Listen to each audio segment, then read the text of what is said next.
Hello, my name is Alan, and today I'm facilitating a session of Against the Dark Conspiracy. This is my own game of supernatural horror, conspiracy, thriller. Jason Bourne, vampire hunter is kind of maybe its subtitle. This game was organized as part of the Gauntlet RPG community's monthly calendar. This is the second of 3 sessions. If you don't know about the Gauntlet, then you search Gauntlet-RPG online and you will find us. Or look at, generally speaking, the first video in any series of games that you will find on the YouTube channel where you found this. This is the second session, so I'm just going to provide a brief pen picture where we left it. The team managed to con or convince, I guess, someone who was high up in the Rijksmuseum in Amsterdam to take them to examine Rembrandt's picture of the Night Watch. This is dated 1642. The reason they were interested was that while breaking into her flat, Christian Okafor, one of our characters, had identified, she had a whiteboard which had a picture of one Rui Pereira, a famous but reclusive fashion designer, and a little snippet cut and pasted out of the Night Watch, which seemed to show some resemblance. Now, clearly, Rui Pereira is not several hundred years old. So this piqued people's interest.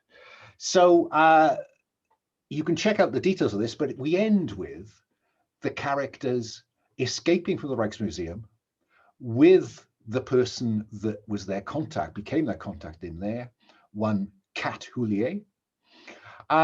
She having set the picture afire while they were pursued by some conspiracy goons. So they have escaped. Kat Hulier escaped with them, but they do have, thanks to Mick Cornwell, our technical genius, they do have a deep scan of the picture, and I mean just not superficial picture, but LiDAR, deep scan of the various layers of paint in this Rembrandt original. So that's where we left it. We will pick up from that point once the characters have had a chance to introduce themselves. I will finish by saying that my pronouns are he, him. And let's take it in, let's go in reverse character keeper order this time, just for a change. So Jim, say hello, tell us about your pronouns, and tell us about Sofia Manzanares. Hey, I am Jim Crocker. I use he, him pronouns generally. I run and play a whole lot of games on the Gauntlet. Including and having played a bunch with Alan. I'm really happy to be here. I'm glad I was able to get up early enough on Sunday that I could do this. I am going to be playing Sofia Manzanares. She is the driver. That is her job. I have used a picture from the Fast and the Furious to depict my character here. So that gives you, that kind of tells you everything you need to know about what her outlook on life is, and that it's like it's about vampires, but really it's about family. So looking forward to the rest of the game here. Thanks for that, Jim. Moving along, Abs, say hello, tell us about your pronouns, and introduce us to Mick Cornwall. Hi, I'm Abs. I am using he, him pronouns. So is Mick Cornwall, the character I'm playing. He is an Antipodean signals intelligence specialist who lost faith with what he was doing and went to pursue excitement and adventure and maybe some kind of redemption in Europe. He's good with people. He's a handler. He's also good with digital intrusion. Yeah, that's Mick. Thank you very much. Moving along, Matthew, say hello, tell us about your pronouns, and introduce us to Devereaux Sinclair. All right, I'm Matthew. I go by he, him pronouns, and I'm playing Devereaux Sinclair, who goes by she, her pronouns. Devereaux is a former CIA hunter who basically longs for a normal life, but knows that that will not be available for her for as long as she cannot rest knowing that the vampires are out there. She's estranged from her teenage, or is it college age daughter, and it feels like time is running out for her to really make something out of their relationship. But the vampires call. Yeah, who has time for family when there are vampires in need of staking? Okay. And finally, Jason, say hello, tell us about your pronouns, and introduce us to Christian Okafor. Hi, I'm Jason. I use he, him pronouns, and I'm playing Christian Okafor. He is from Nigeria, born and raised, was educated and brought into MI6 in Great Britain, and was burned when he discovered MI6's relationship to the vampire conspiracy, and has been sort of in the underworld since, which is where he's comfortable. He's very good at disguise. He's very good at noticing things. And he has a brother in the drug smuggling trade. Right. What I want to do is just have a kind of previously on Against the Dark Conspiracy, which will take us through what happened last time, but then we'll end with you escaping on a high-powered motorboat driven by Sophia down the canals of Amsterdam. Now, Christian, Kat Hulier has accompanied you, as you were her escape route, it appears.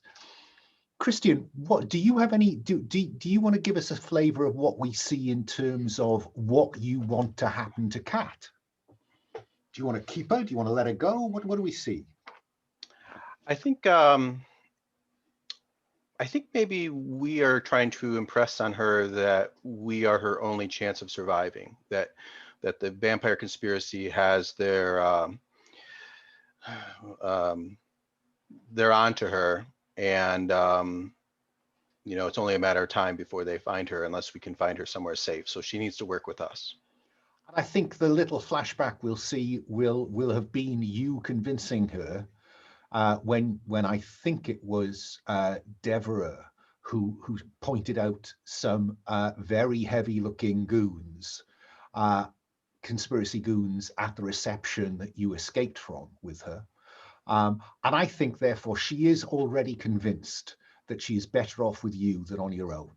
So I'm going to assume that Kat is going to open this episode in your company. Yeah?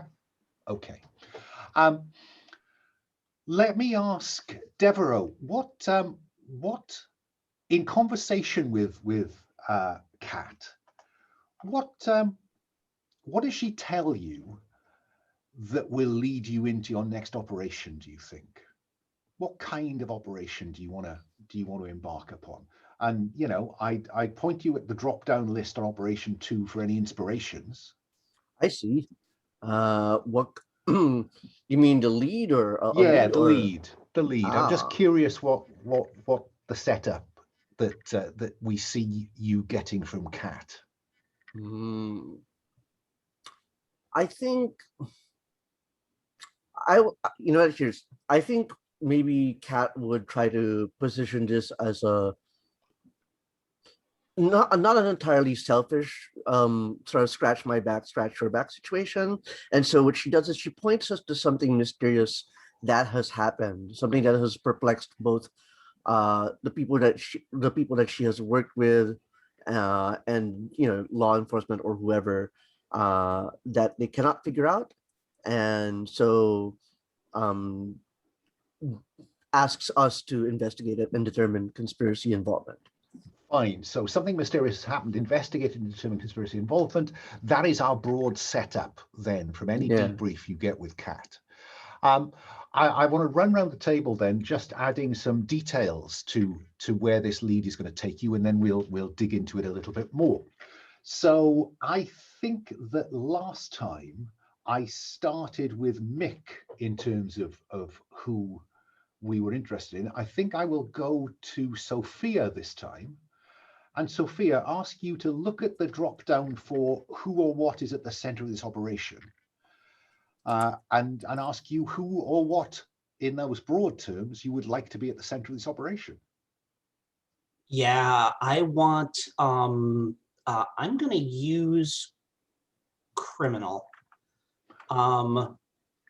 but it is a like Balkans war criminal. Okay.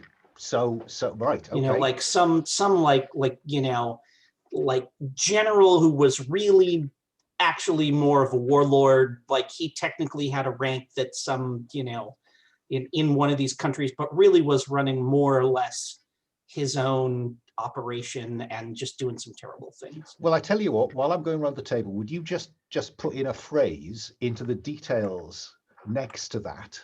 Just that idea, and we'll flesh out the idea in some investigative scenes. Okay, let's go all the way around to Christian. Christian, you'll see there's a large selection of where the focus of this op could be on that same tab. Do you have any preference for where the focus of this op is going to be? Let's see. Where do you want to encounter this Balkan war criminal? Sure. For Let me instance, scan this. Or in Amsterdam. The Hague is Yeah, there. we Just may saying. have moved. We may have moved though, right? yeah, Or you are can we go still? anywhere. You Yeah. can go anywhere.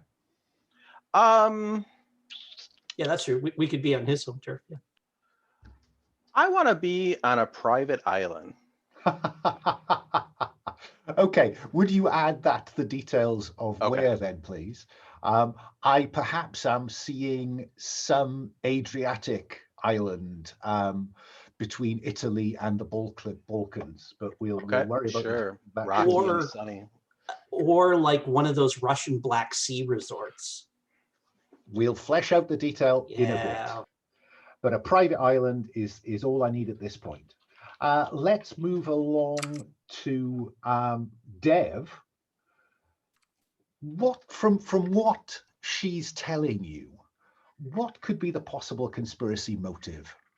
And again, you've got some some options there.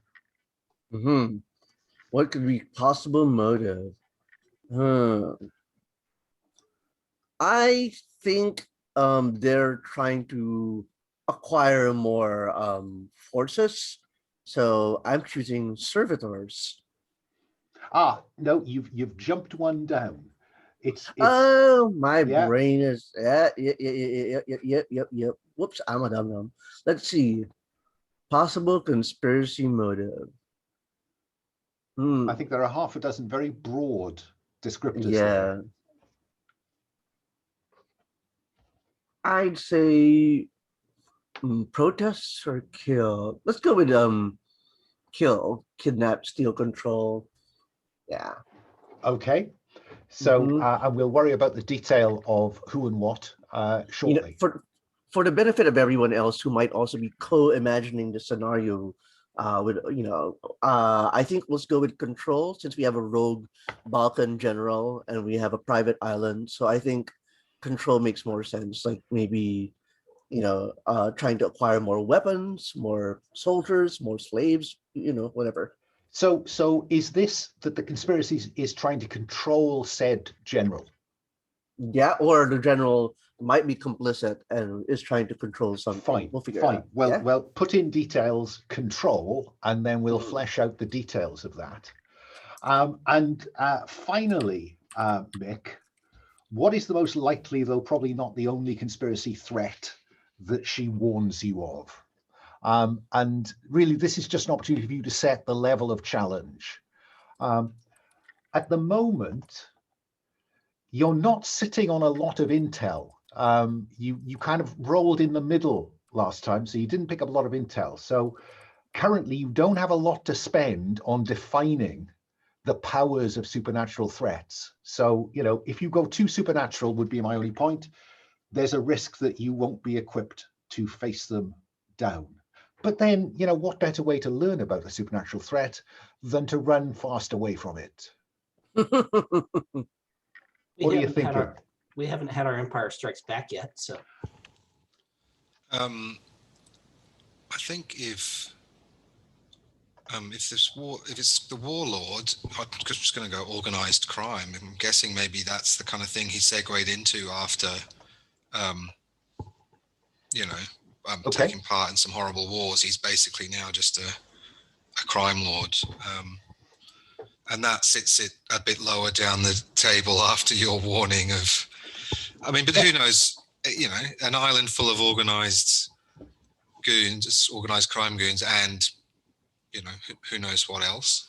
Indeed, this is, you know, this is not the only threat, but that sets us an idea. Okay, so let me go back round then and start with Sophia.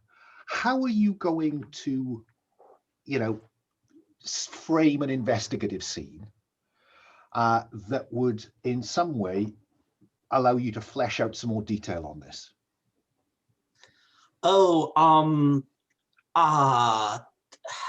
you know what these guys love, these assholes, these like mobster assholes, like they love their like big armored Escalades that they can, you know, cruise around the island on. And so I think this is the I am selling him you know, like armored Humvees or something like that, you know, like I think it's the, yeah, that thing. So what I'm envisaging here is a scene with you and some fixer who's acting as the middlewoman, yeah, between his specification and for an armored Humvee, and you are trying to convince him that you can provide it while trying to milk him for information. Is that yes. a fair? Yep. Okay. So do you have a name for this person, man or woman? For our car dealer here. I'm just curious. He's Manny. Manny. Like this Manny. is like Manny, who I know, who like, it's like the scene where I walk in, you know, and Manny's like, you know, Sophie, get any funny money lately? And I'm like, you know, and I'm like, Manny, sell any lemons lately? And like, it's like that kind of thing.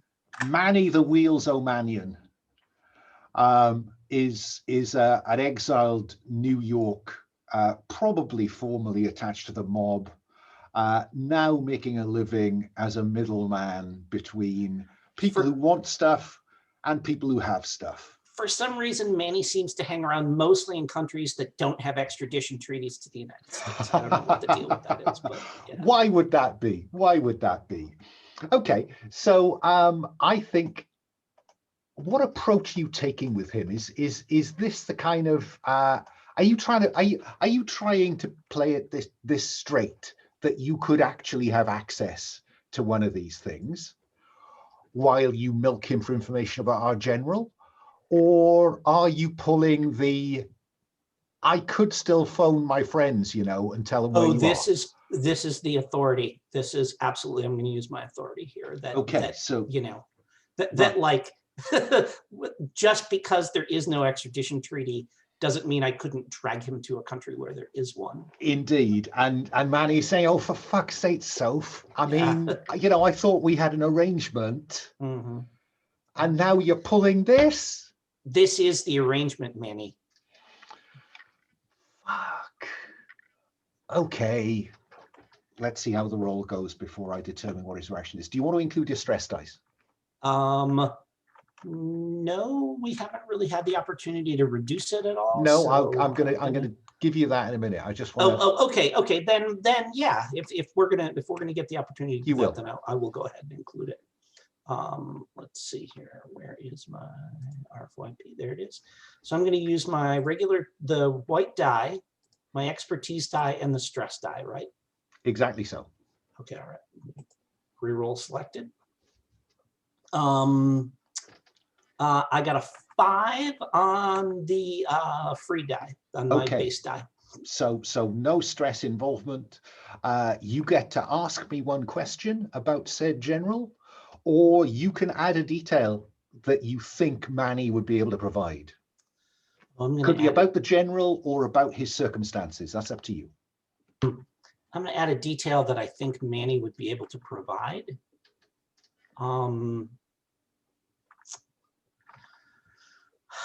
which is that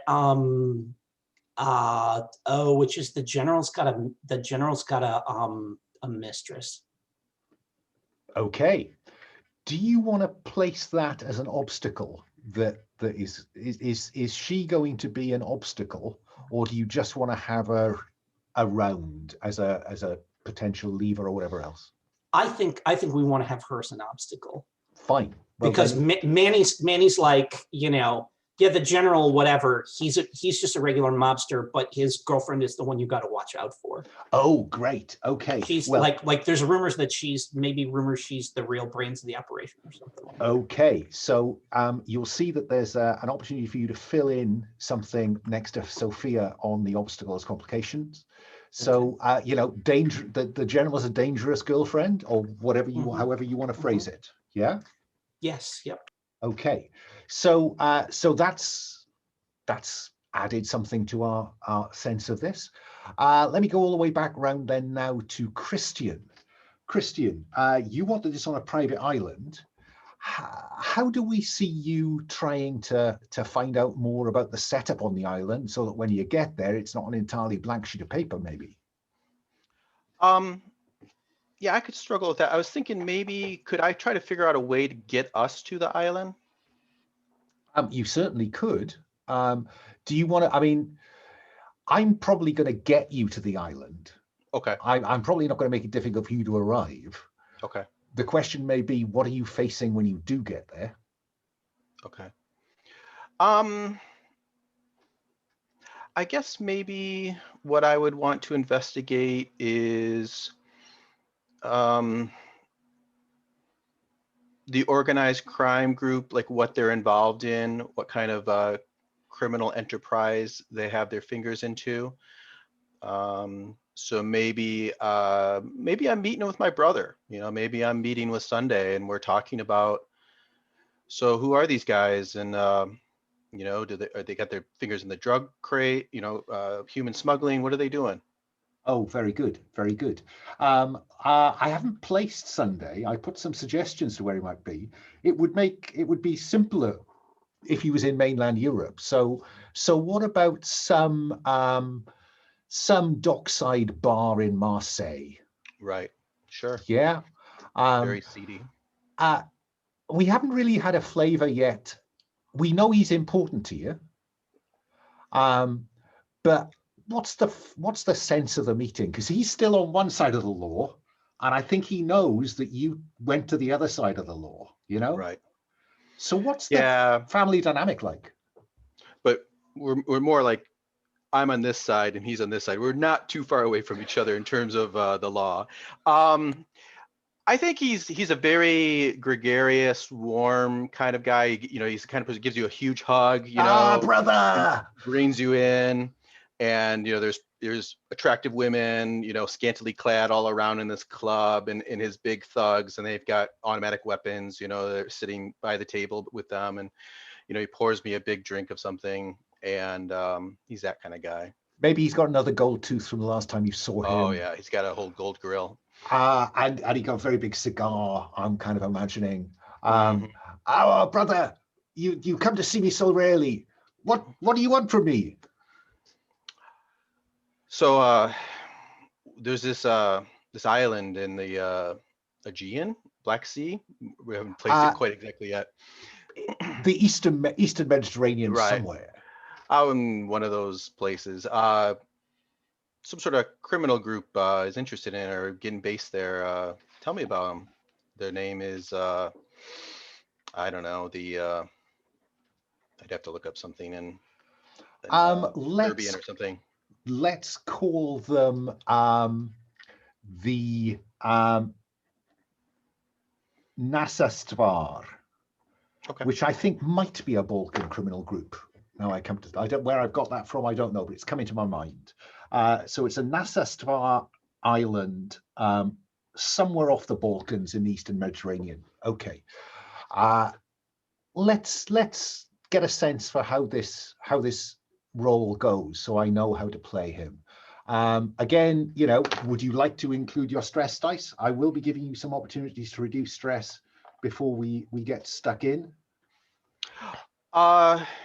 Yeah, definitely we're gonna need some stress relief, but for now, let's not do the stress die. So just the middle die, and do I get the expertise die in this or not? I think I'm going to give you expertise because you've got tradecraft and insight. I think you can judge when your brother's lying to you, and it is your brother, Sure. you know. So I think I'll give you expertise on this one. Okay, here we go then. 5. Nope. Wait, it paused and then it went. It's still a 5 though. Okay, so you can either ask me a question about these circumstances, or you can define a detail about the island, about the general, or an obstacle that you think you might need to overcome. Yeah, maybe one of their criminal. Which of? Let's see. How do I phrase it as a question? What does he tells me? What does he tell me that makes it clear that this Orgnastrasazi is linked to the vampire conspiracy? I think the thing that convinces you is that island is a hub for people smuggling. Okay. And he says, and this, people say lots arrive there, but it's never entirely clear where they travel to after that.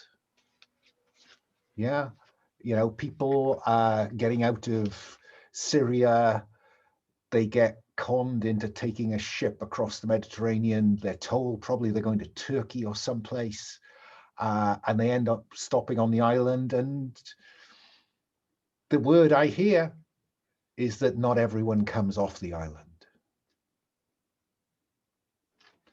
So if you want to add something about the nature of the private island now that fits with that, that would be great.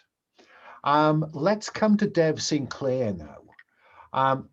The possible motive here was around the conspiracy either wanting to control the general or a suggestion that he was already complicit in some. But so how are you going to try and pin down what that relationship is, Dev?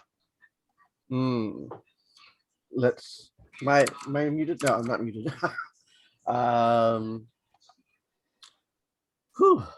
I think I wanted it so that the Balkan general is complicit for sure. Okay.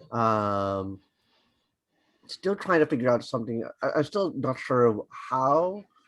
I will accept prompts for this one, but yeah, definitely the general is complicit in the situation. So what I'm going to do is I'm just going to tweak what you've got there to the general is involved in control of an aspect of the conspiracy. Yeah. Yeah. Or maybe or maybe an asset that is important to the conspiracy. Fine. Yeah. But that's better, actually. An asset. Okay. So there is something that they want that he has, or they want more use of maybe than he has. Maybe it is maybe it's the island itself, or something to do with the island that cannot be removed from the island. Not without like a lot of work. How do you want to set up a scene that would allow you to flesh that out? Oh.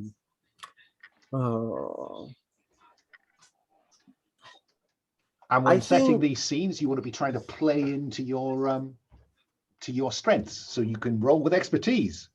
Yeah, absolutely. Let's see. I think what Deborah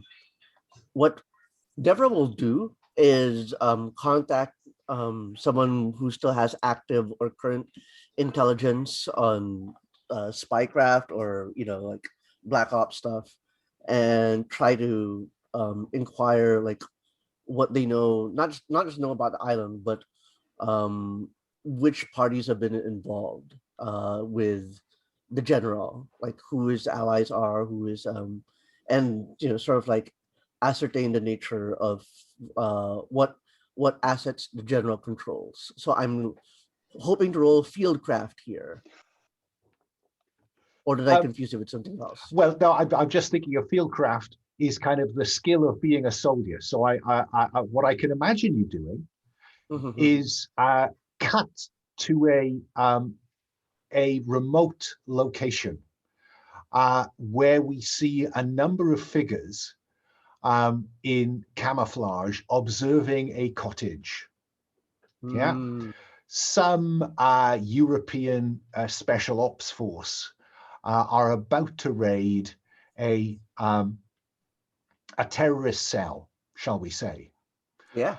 And we zoom in on a guy with, you know, night vision binoculars scanning this this remote farmhouse location. When who should crawl up beside him than Dev Sinclair? Absolutely, that's great. Yeah, That's great. That is okay, great. because that allows me to have you roll with expertise. All right, no problem. Oh, that's really good. Thank you for that one. Oh, that's great. Now, bear in mind, I am going to let you reduce stress. So if your stress were to go up on this roll, I would not make you crack, okay? Because I noticed that you are already on 5 stress. So don't feel that you need to protect yourself from the risk of going over to the conspiracy at this moment. All right. Okay. So Yeah. would you like to include your stress dice? Yeah. You don't sound terribly convinced, but I'm just saying to you that you'd be safe. Yeah. It's not even just a mechanical situation. I'm just trying to figure it out from a role play perspective, and it doesn't feel like something Dev would be stressed in. So, I guess, yeah. I mean, No just for reference to all of you, the stress dice is there to work out if a situation is stressful. You don't have to feel it's already stressful to include the stress dice, okay? It will tell you if it's stressful. Well, in that case, with the setup you provided me, where this guy's about to friggin' bust into a terrorist cell, and I'm interrupting him at work, then it is stressful then. Okay. And we will roll fieldcraft with expertise, right? So let's say that's... So that's the middle one, that's the orange dice, and the stress dice if you want to. Okay, the orange stress. I don't know which dice. The white blue one. The one in the middle. Yeah, it's the clearest basically one. Yeah, it's a very pale blue, I think, on my screen. All right, and then what button do I use to roll it? Sorry, this roll is new to me. Okay. Oh, I see. Okay, right. Well, if you just click on the dice that you're interested in, so you go click, click, and click if you're doing all 3. Yeah. I got him. And then there's a big green button at the top that says reroll selected. All right, let's do it. It rolled. It's a 2 and a 5 and a 1, which... So it's all middle of the road. It's, it's neither terrible nor great. It's 5. So what do you want, Colonel Michael Davis to tell you? Once he gets over the phone, shit, Dev, what are you doing here? How the fuck did you know where I was? It was just sorry, I just had a character in my head. He goes like, but when I sidled up next to him, I asked him, I go like, working overtime, and he goes like, how did you know where I was? And like, please, your CI, your handler still owes me, from poker or something like that. And so I prod Davis about the situation, but I guess with those die rolls, it's going to escalate, right? Well, no, because all I'm interested in is the highest one. It's only the 5 that matters. Oh, okay. I thought the 1 brought it down. I forgot. No, you're okay. It's just the highest dice I'm interested in. All right. Yeah, and I asked Davis, there's a general out there. I'm sure you know of him. Everyone in the community knows him. He hasn't. None of our best hunters have been able to tag him, and now sooner or later he's going to, it's going to be impossible to to take him without causing a diplomatic, controversy. Yeah, that's the only reason that NATO have not already lifted him from the island. Exactly. But what is interesting is that the word I've heard is that someone's trying to buy the island out from under him. From under him? You mean, so this isn't even a complicit purchase? Well, whether it's someone who wants to try to take away his hidey hole, or whether it's someone who wants whatever he's running off the island, and we think it's people smuggling, we don't know. But I think it is fair to say that there is an unknown buyer interested in buying that island.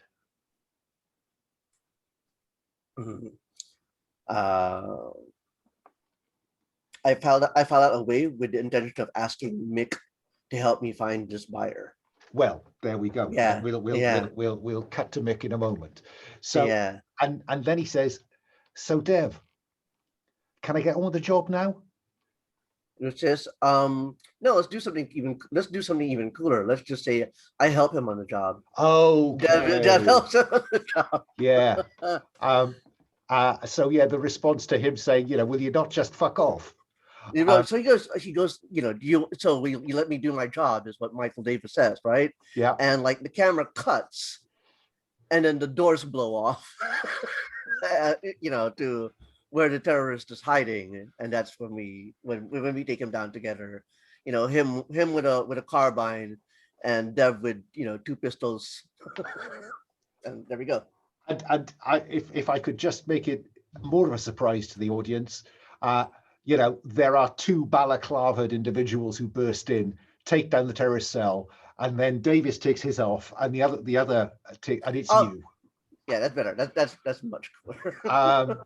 So we know now that in terms of the private island, that someone is trying to buy ... Yeah. Okay. Let's come to Mick Cornwall.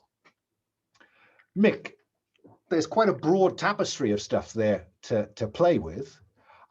It sounds like Dev wants you to try and identify the buyer, but it's your investigative scene. So what do you want to investigate, and how do we see you doing it?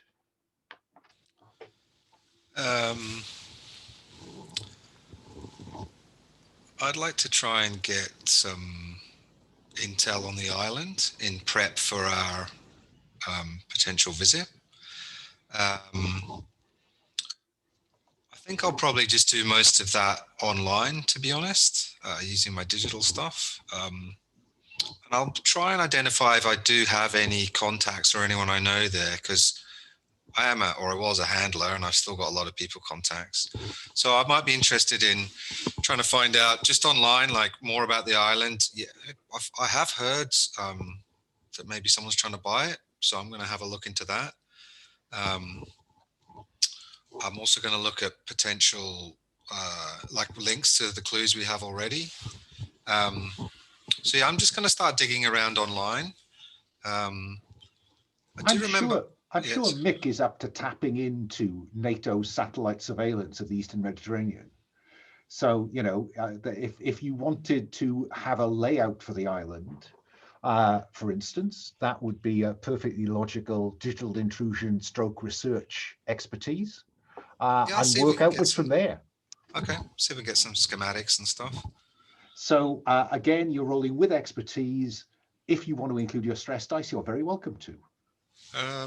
I'm just going to go without it for the time being, I think. Or are we going to have a scene shortly to clear? Oh, yeah. I might as well then. Do I need to clear them first? No, you just need to click on the dice and it'll be surrounded by a red border. And then re-roll selected? And re-roll selected will re-roll whichever ones have a red border. 4's the highest, is that what you're after? Yeah. So that again is middle of the road. That gives you 1 detail to add. So, you could now say we have a layout for the island. Yep. Or you could go better than that and say, I've got a general idea of the compound where the general lives. Or something else? No, I think it's just a general layout of the island's fine. I mean, general, the warlord may be in a specific place. He may not. He might not even ultimately be the. We're not sure exactly what's going on there. It seems like his partner has something to play. It seems like there's a lot of people going onto the island, but not all coming off. I'm starting to wonder if there's like, maybe they're feeding something there. I don't know. Anyway, no, I think that just to have a good idea of the general layout of the island and ways to get on and off and broadly what's there would be good for everyone. Fine. Well, then I think that if you want to add to the where bit of this, private island that someone is to buy, the team has got satellite pictures of the island, and then we can spin that any which way. Does that seem okay? Okay, so we still have a mysterious buyer. So there's our setup. But I do want to give you a chance to have a go at stress reduction. But it's just occurred to me, because I ran so close to time last time, I don't think we did the end of session arrangements. So forgive me for that. If you go to the other rules tab, you'll find a little box down the bottom left that says turning down the heat. Yeah. Now the thing about last time was that you stuck resolutely in the middle of the road. You didn't crash and burn anything. Heat didn't go up at all. You never rolled 1 to 3. It was kind of weird. So most of this is about reducing the heat on the team. Yeah. But because the team were so kind of under the radar last time, you haven't got any heat to reduce. But down the bottom it says, if the team achieved their objective, then every operator automatically reduces their stress by 1 before the next operation. So you set out to steal the picture. Now you didn't steal the picture, but because of Mick's gizmo, you have a digital scan of the picture that actually is probably better than just having a big rolled up canvas. So I think you did succeed. So everybody reduces stress by 1. You can spend intel to reduce stress, or I'm going to give each of you the opportunity to set a seek relief from the horror scene before you get to the island. Yeah. So I think we'll go round in approximately the same order, which I think means that I'm starting with Sophia. Sophia, do you want to set a seek relief from the horror scene before before this gets hairy? Yeah, I think I do. Well, so your stress is going to go down by 1, come what may, right? Mm-hmm. The only question is what the consequence will be. Sure. And most of this has a consequence for you or the operation. Some of it has consequences for whoever else is in the scene, or for someone else like your anchor. So have a quick look at what's on the seek relief from the horror, and tell me what kind of scene you want to set up. Which tab is that? It's called Seek Relief from the Horror. Oh, there we go. All right, cool. So the options you have, you can say something new about your relationship with your anchor. All that does is put them in the conspiracy crosshairs, leaves you entirely unaffected. Yeah, I know exactly where I'm going with this. Tell me. So I have just met another like hot museum chick. Right? You and museum chicks, says the team. What is it with you and museum chicks? And so I think there's a scene, like I want to have it's like whatever hotel that we're staying in, and it's like, you see the so like there's like the it's got the thing that they bring, the bucket that they like bring the champagne in, right? But you see one of those on the table as you kind of go in through the hotel suite here, and you hear Kat saying, "Wait, I know this. That's a Corvette." And I say, "Oh, so close. It's a Dodge Dart. Sorry." and Take a drink. and she takes a drink, and then Kat says, "I'll go easy on you," and I say, "That's a Vermeer." "Oh, I can't believe that." "Okay," and Kat drinks, and so like we're like showing each, like I have a bunch of car magazines, and I'm like showing her pictures of cars, and she has to try and identify it, and she's got like some coffee table art books, and she'll like show me a piece of art, and we're just drinking up as we're she's got whatever, like champagne and maybe a couple of bottles of wine, and I've got I've been through 3 or 4 beers, right? I'm a beer girl, I think. And whatever German stuff we can get in this hotel. Well, Amsterdam is Yes. home of great sure, beer. Home of great beer.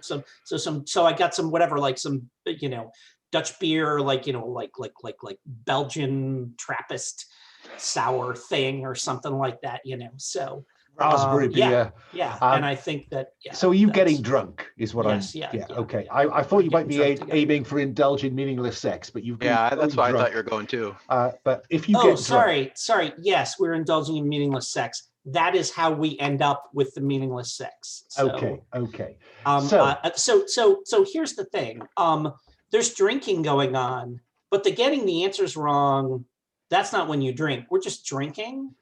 You gotta like she gets the Corvette wrong, and she peels a stocking off.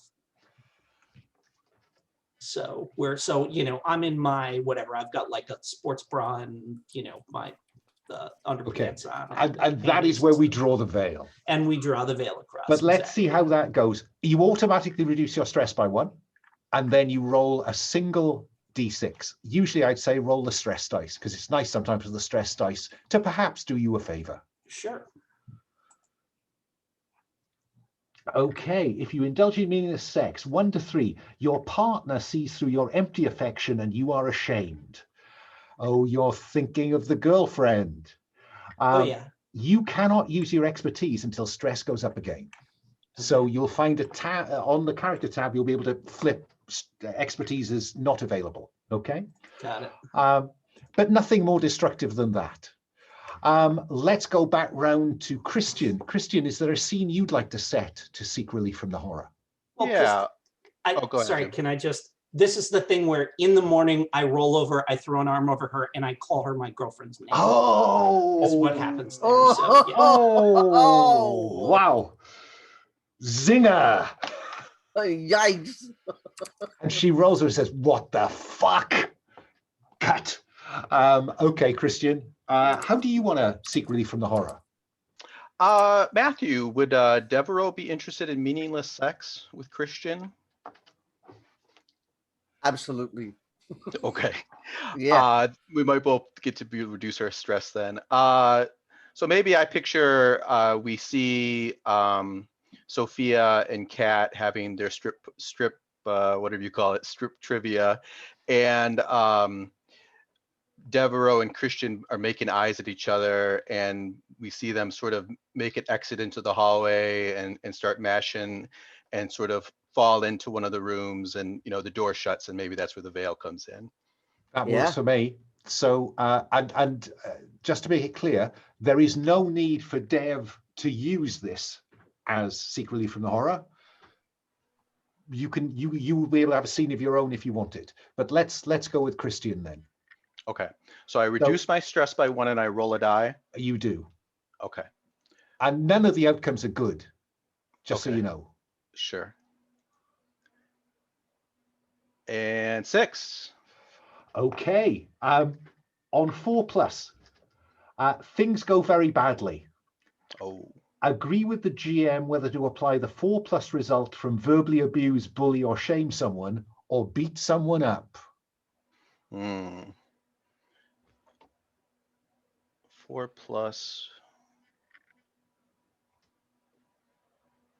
Your words hit them real hard. I'm thinking maybe like Christian's strange morality leads him to like take his crucifix off or from around his neck and put it in the drawer before they have sex. So maybe maybe that hits Dev in a bad way. Okay. Yeah. Okay. Yeah. So on a 4+, and they are an operator, your words hit them really hard. They roll for stress. So Dev, would you roll for stress, please? You are No very problem. pissed off. Yeah. But I mean, your stress is so high, the chances of it going up is tiny. That is true. So we can hope. 1. Okay, stress doesn't go up. But it also says, Christian, on a 6, it was really worth it. Reduce stress by an extra 1. Awesome. What a bastard. Let me come to Dev. Now, Dev, Yeah. I'm very happy for you to play the flip side of that, or to build out from it to maybe beat the shit out of him. No. I think I want to do something more dramatically interesting, which is that, when the sex is over, Dev is pissed, and and they're putting on her clothes, PG-13 post-coital scenes, and in that moment, she sort of like, spits at like what happened. I don't mean like literally, spit, but just kind of like spits out her anger about what happened. And what I do is I remind the Christian of a fresh piece of the history we share. Okay, so what piece of history do you want to share? This is where you get to create a bit of additional background with the other operators. Yeah, I'd say that I don't know if this fits in with the vision of everybody, but I think the two of us have probably been like if the group is the 4 of us, I think the 2 of us started a little bit earlier than the rest, and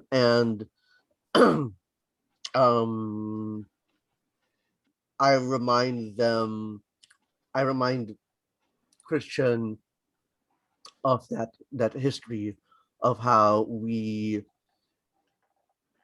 fought, we took these ops and we agreed to an open relationship, but every time someone in his life walks back into it, he keeps sort of like closing the door in that relationship.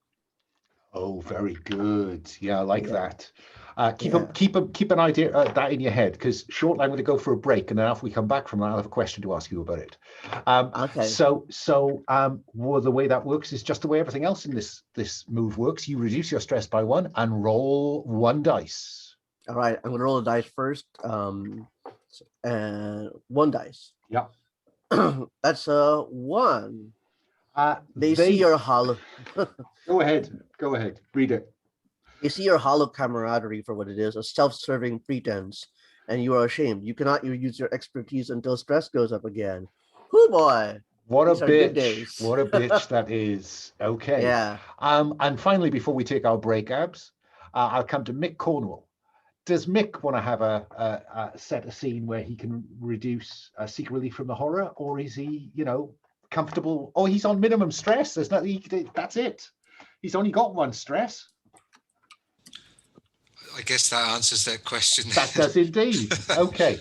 It is 8 minutes past the hour. I'm going to suggest that we are back in our seats at 1/4 the hour. Does that seem fair? Okay, I'll see you at 1/4. We are back from our break. And what I would like to do is to just, there is one bit of the character keeper that we've not touched yet, which is near the bottom where it says, which member of the team do you care most about and which do you care least about? Now, it's deliberately phrased as most about and least about. This is not beyond all else and not at all. You care about all the team because they're just about all you've got. But let me go to, again, I'll stick with the same order. I'm going to start with Sophia. Based on what we know so far, which member of the team does Sophia care most about? Devereaux. Devereaux, fine. And I just want one piece of the history that you and Dev share that would illustrate that.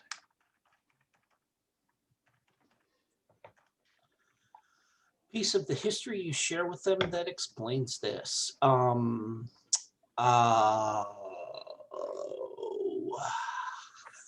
old is Dev? I picture Dev being older. Yeah, I think she looks older than Sophia.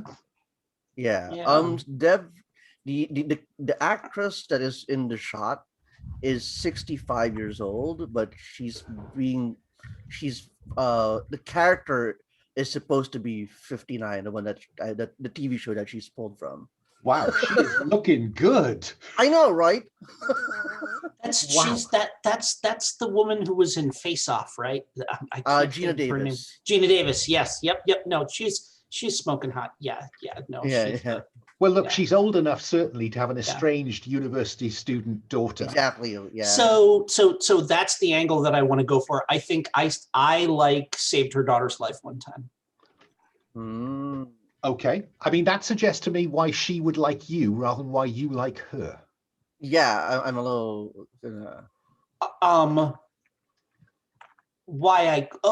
So it's why I care most about her Yes. is because I have a relationship with her daughter. Oh, fine. Okay. If you follow. Yeah. Like that's We I'm can explore that relationship. So what I really want, like in my head, this is a thing where like Dev asked me, like her daughter was mixed up in something. Dev asked me to take care of her because she knew, like it's one of those things where Dev knew if like Dev tried to help her, she would immediately do the opposite of whatever Dev wanted her to do. Oh. Right? Like that kind of Yeah. thing. And so you sent me to go protect her, and I did. And so now I'm super invested in getting the two of you back together and fixing your relationship. Yeah, I think it's possible that I think maybe we could make it so that you are more of a mother to Adelaide than Deb ever was. And maybe she calls me Aunt Sophie or something like that. Yeah. Okay. Yeah. Yeah. And Well, don't invest too much in it because you can always Sure. use Yeah. the other stuff during Yeah. Secret Relief from the Horror. So yeah, just give I think us that's just yeah. a sentence for Sophia there. Okay. Let me go round to Christian. Which of the team do you care most about? I'm gonna say, despite my last interaction with Dev, I'm gonna say Sophia. I'm gonna say that he has a crush on Sophia, even though she's off limits. Yeah. Okay. Then moving along, Dev, who do you care most about? And let me stress, these relationships do not need to be mutual. Just because someone Yes. cares a lot about you doesn't mean you have to care a lot about them. Absolutely. I Life like is it. too complex for that. Oh, 100%. And I'm going to build off of what we already did on the last Seek Relief scene. And I think that's where the whole lack of mutualness goes wrong, is that, I'd say that Dev is the kind of person who opened the door in the relationship with Christian, but resents Christian for sort of like closing it. But at the same time, she is unwilling to fully come to grips with the fact that she actually is infatuated with Christian and hopes for a more stable relationship. But all the people in this group are kind of messed up, so they try to navigate their sense of detachment through pretense and bullshit. Yeah, I mean, when do you stop having a cover? Yeah. Okay. Yeah. So Christian, and just give us a brief kind of flavor of that relationship. And finally, let me come to Mick. Mick, which member of the team do you care most about? I think maybe Sophia. He just likes the Just likes Everybody loves Sophia. That's the name of our sitcom. I'm trying to think of Mick's character, but he kind of likes excitement and like he just likes the kind of, like she's kind of a bit younger and fun loving and lives on the edge a bit. So it's just because, Mick's burnt out from partying but can't help himself, and he's just a bit jaded in that sense. So I think he just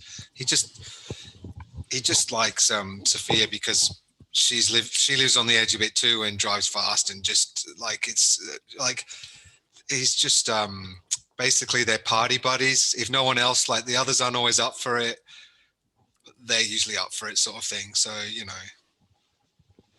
Fine. I've just noticed, I think, Matthew, you've just put that into Abs's. So I've just moved it. So, okay. So Mick, yeah, just put Sophia and give us a quick pen picture of why. Again, don't reveal too much because that will soak up all that imaginative power for a later seek relief for the horror move.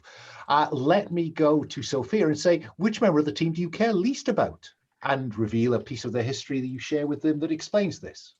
Mick. I care the least about Mick. And what is it in your history together that leads you to that?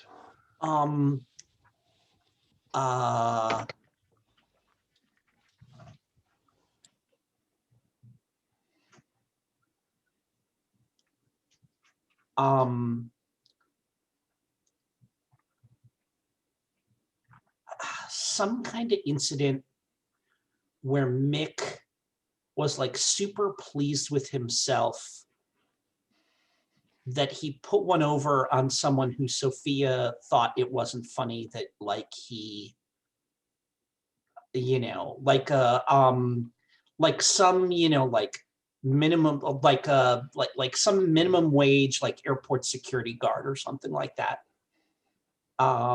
And rather than just do what we needed to do to get past him, Mick did some kind of cat and mouse thing, or kind of enjoyed, pulling the wool over his eyes, and was like really smug about it afterwards. Does that sound out of character for Mick, or? I actually have to say maybe yes, because he kind of left to go and help people. Okay. Maybe he did it if he was kind of wasted or something. He might have done it because of that. I don't think he would have done it. Like he kind of deliberately left to. So how about this then? At some point where like then maybe it's something more along the lines of like I was driving and talking to them. Yeah. We were in the car together racing along somewhere, and Mick like pulls up his phone and starts pulling roots out and like starts saying, "Take a left up here." You don't like backseat drivers? Yeah, like trying to help. Yeah. Oh no, it's my least favorite thing in the world, I think. Okay. But Mick was like, cool, I get to be part of the chase and, be like, use my signals intel thing. Does that sound more fun? Probably, yeah. Yeah. It's quite fun. It's just quite funny anyway that you done. Yeah. It sets up a lovely tension now, doesn't it, between, what we think of so far as the guy in the van who's always on comms. Giving people instructions. No, go left stuff. here. Yes, go left here. Yeah. Exactly. I've got this. Yeah. Love it. Does that work for you, Abs? Does that sound? Yes. Cool. Yeah. Okay. I like that then. That's much more fun. Christian, what about you? Who do you care least about? Well, this is pretty messed up. So if anybody doesn't like this, feel free to say so. But I think maybe Dev, because it's mostly coming from his own freaky psyche of his desire to stay, to not get attached, and he sees her having this affection for him, and he's created this projection of disliking her, or it's really coming more from his own guilt and his own insecurities. But yeah, that's where I'm thinking. I mean, I don't know about you, Matthew, but I think that's a perfect foil for this peculiar relationship, which tells us all we need to know about Burn's spies everywhere. Muy Yeah. delicioso is my response. Fine. And then, yeah, let me come to Dev then and say, Dev, who do you care least about? And tell us something about your history that might explain that. Yeah, I think I don't want to get too intense here, but maybe because I know of Mick's. Okay, I was tempted to go a little intense into this, but I think scaling back to give it more room to grow is the better way to go.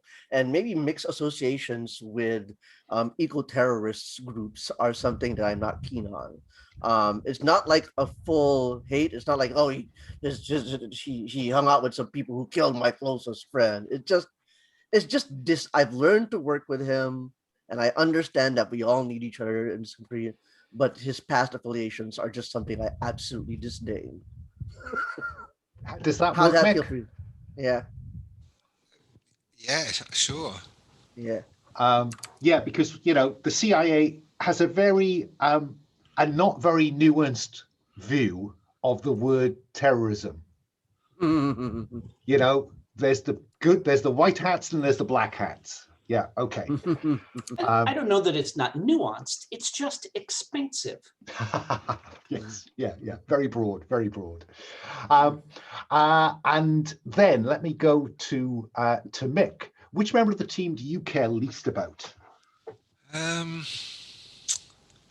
Mick's feeling a little unloved here. He was no one's top pick and he's multiple people's worst pick, and he just wants to be a nice guy. He's just a bit of a waster. I don't know. Maybe I invite you to pick on Dev, just so you know. maybe Dev, because I think what everyone was hinting at there is a bit, obviously the CIA and military industrial complex is quite right-wing, sort of oppressive, usually, I'd say. So maybe he just doesn't, and he knows that she doesn't necessarily like his former / current, or, you know, like his affiliation. So maybe he just thinks she's you know, she's the part of the man or whatever, or, you know. Yeah, 100%. And I think that's the thread that you and I can actively work towards, Abs, which is like, it's obvious that our skill sets are so disparate that we're actually useful to one another. Yeah, we do have a good working relationship. Like, if you need stuff, and I appreciate the muscle, but I just don't like. I have to. Yeah. That's where we are. Yeah. No, again, let me stress, most and least, you know, not extreme hate and extreme love. It is most and least. Yeah. Absolutely. You all know you rely on one another. Okay. It's just if I face you with a difficult choice, you know, maybe that'll influence which way you jump. Okay. So the last thing before we hit the op then, I think I've done everything yet, is you can spend the intel you currently have to add more detail.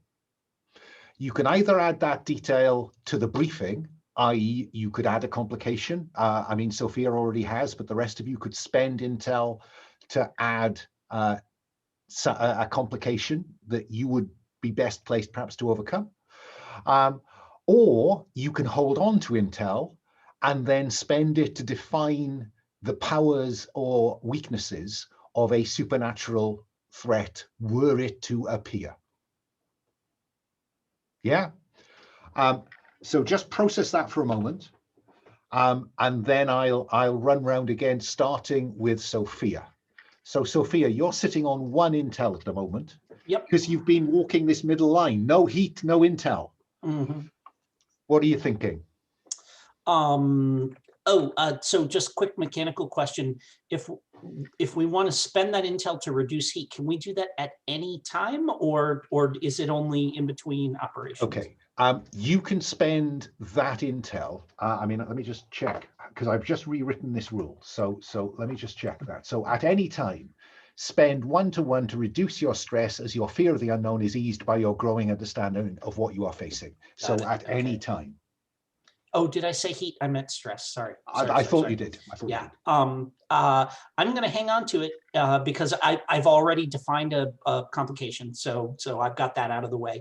And presumably, sorry, the way you phrase that, you get to do one of those, and then you're like you only get one of those, right? Yeah, generally speaking. Okay. So Cool. you can spend that 1 intel to get 1 stress back, and job done. Yeah. Oh, sorry, and like each player can define one of those details. Oh, sorry. Yeah, one of those obstacles. Yeah. One so of the each of you obstacles. can Got it. have a Cool. kind of a thing Yeah. that you're going to need to solve, I guess. Got it. Yes. Yeah. Yep. So- Yeah. So my problem is hot girlfriend. So we'll see how I Yeah. can. I Yeah. don't know what I can do Yeah. about that. So yeah, at some point, Sophia is going to be faced with the mistress, I think is what's in my mind. Okay. Let's move round to Christian.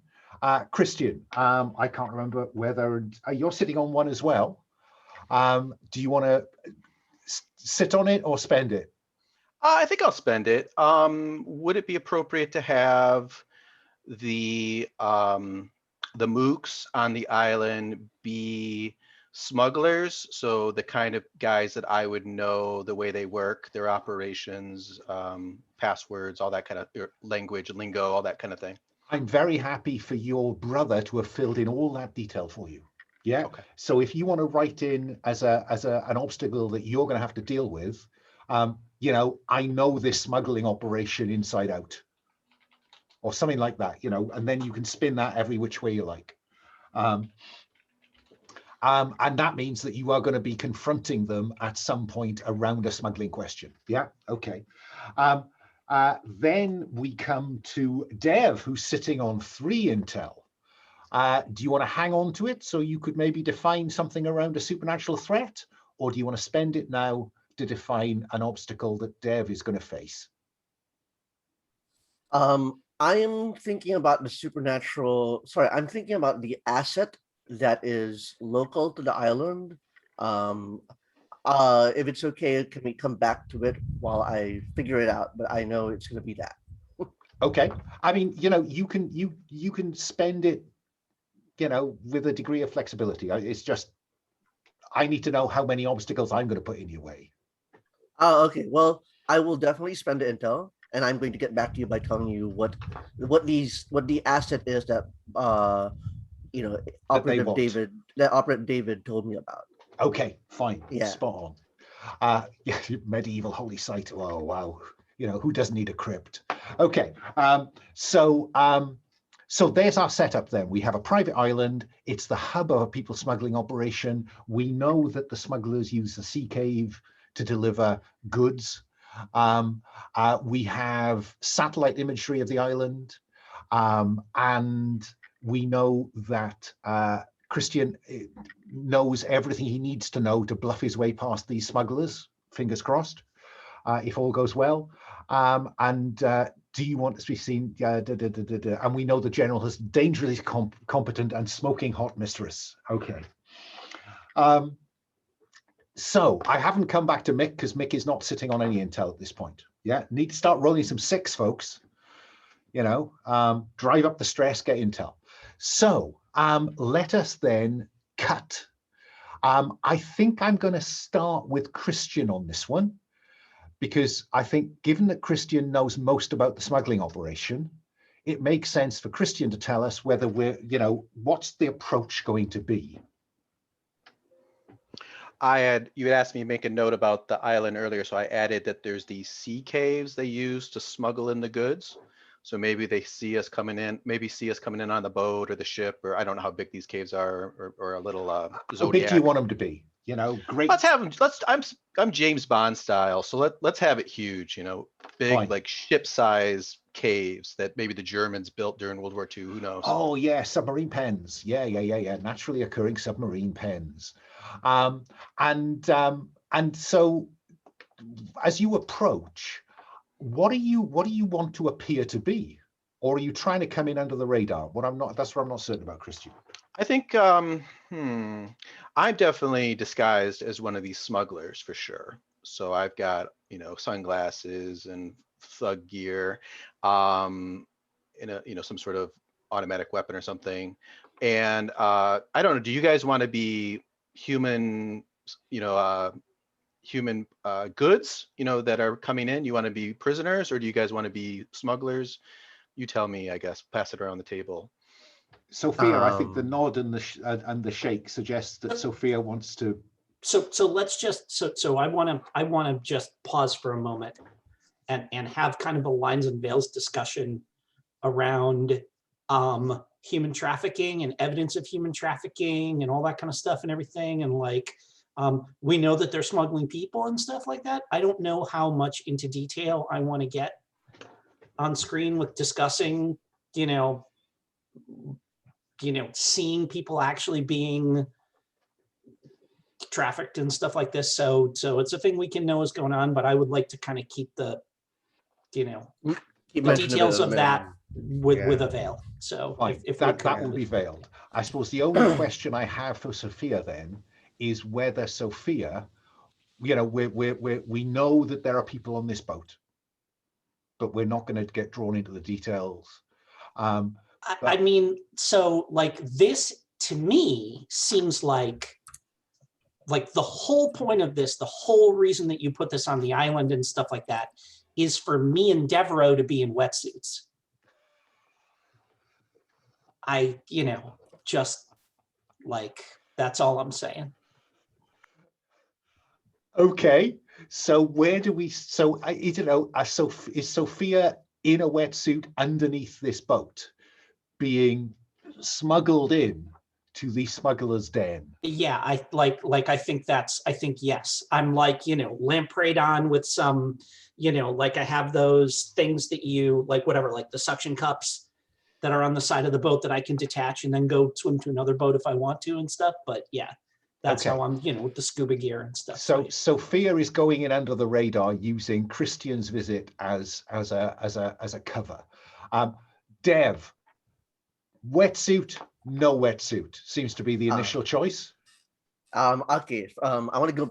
I'm going to answer that question by saying yes, wetsuit. I am going in there with Sophia, and I want to circle back also to the question you asked me earlier. Fine. I'm putting down intel to declare that the asset that is on the island is sort of a fountain of blood that has been ennobled with the sort of like royal blood of Albanian nobility.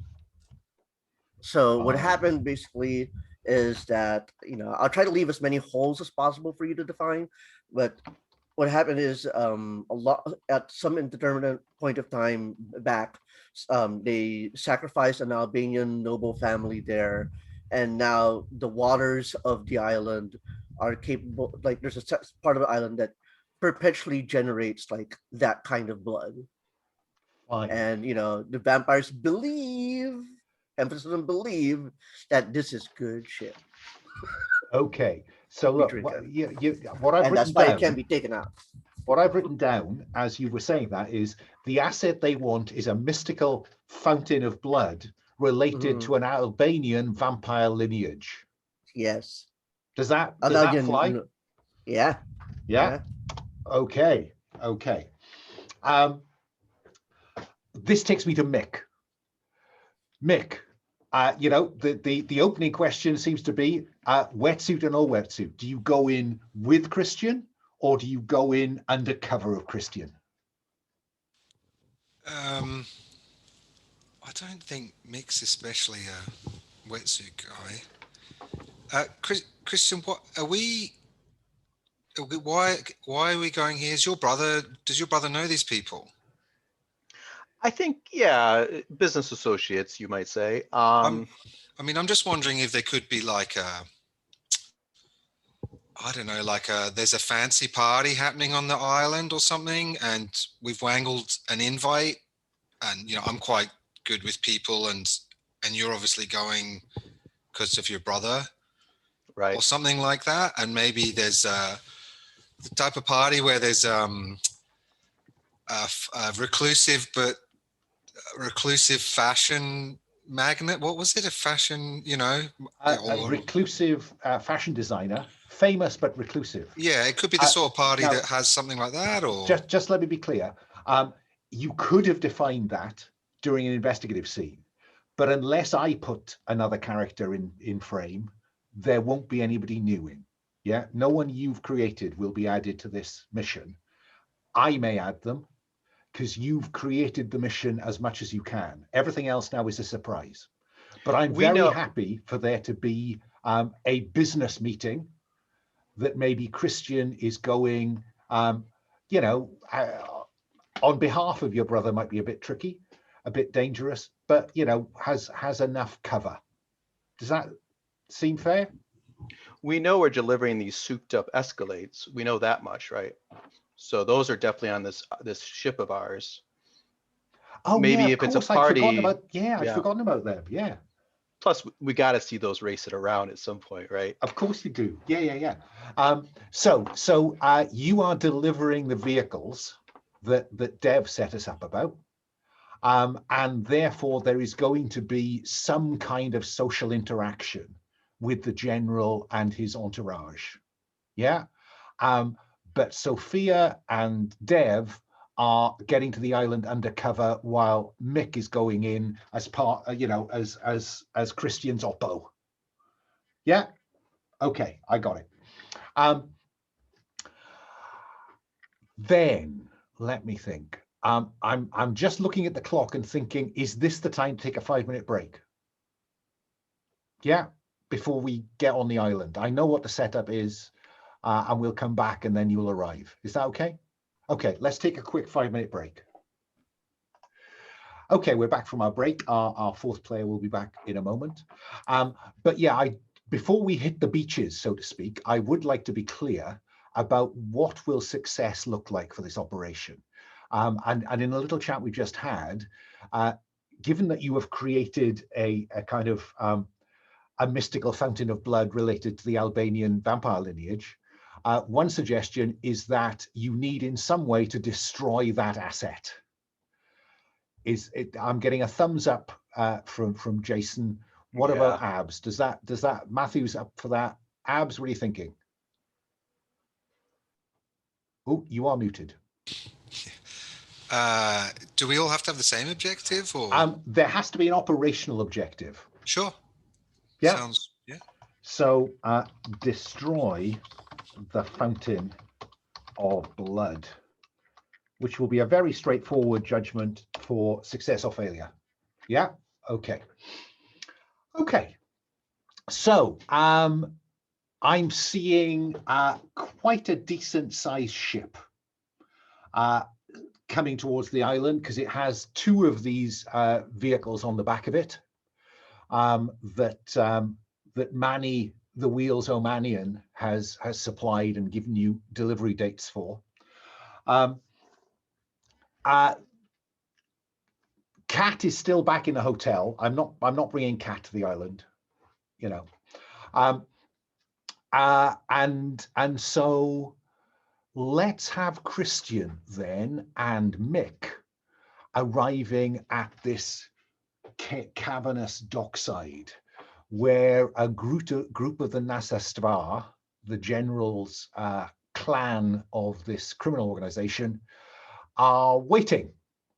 What do we see, Christian? I was thinking about it on our break. Maybe I'm disguised as my brother. How's that work for you? Oh, that works beautifully.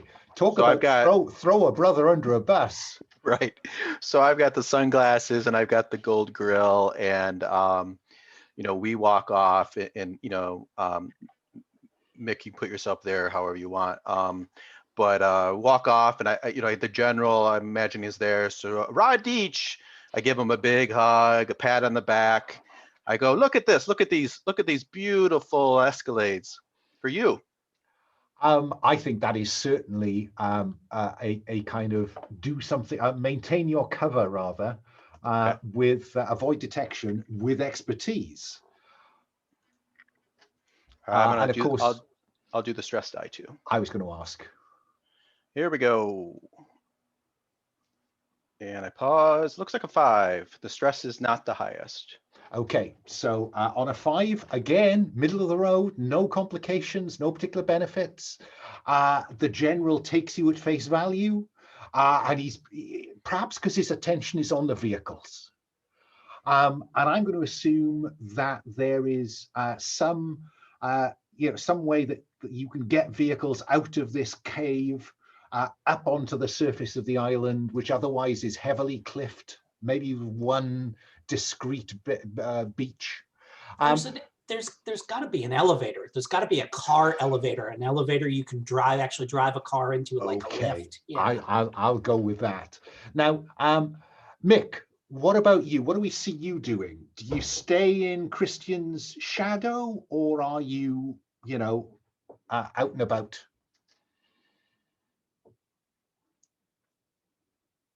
I'm just lurking at the moment. It's fine. I'm there to assist him. I don't need to be interjecting right now. We need to just get up onto the island, I think. Now I've default set both of your load to light because you want to appear unthreatening, I assume. But that's certainly the case for Christian. But Mick, do you want to stick with light loaded, or do you want to have baggage? As long as I've got maybe like a laptop and stuff, and I don't know, maybe a little drone and some things, but yeah, light, it's fine. All I need to know is that if you're light loaded, you have 3 equipment slots, and one of them is taken up with a laptop. Okay. Yeah, I don't think. Yep. You've got 2 more to play with. You can define them when you need them. Okay.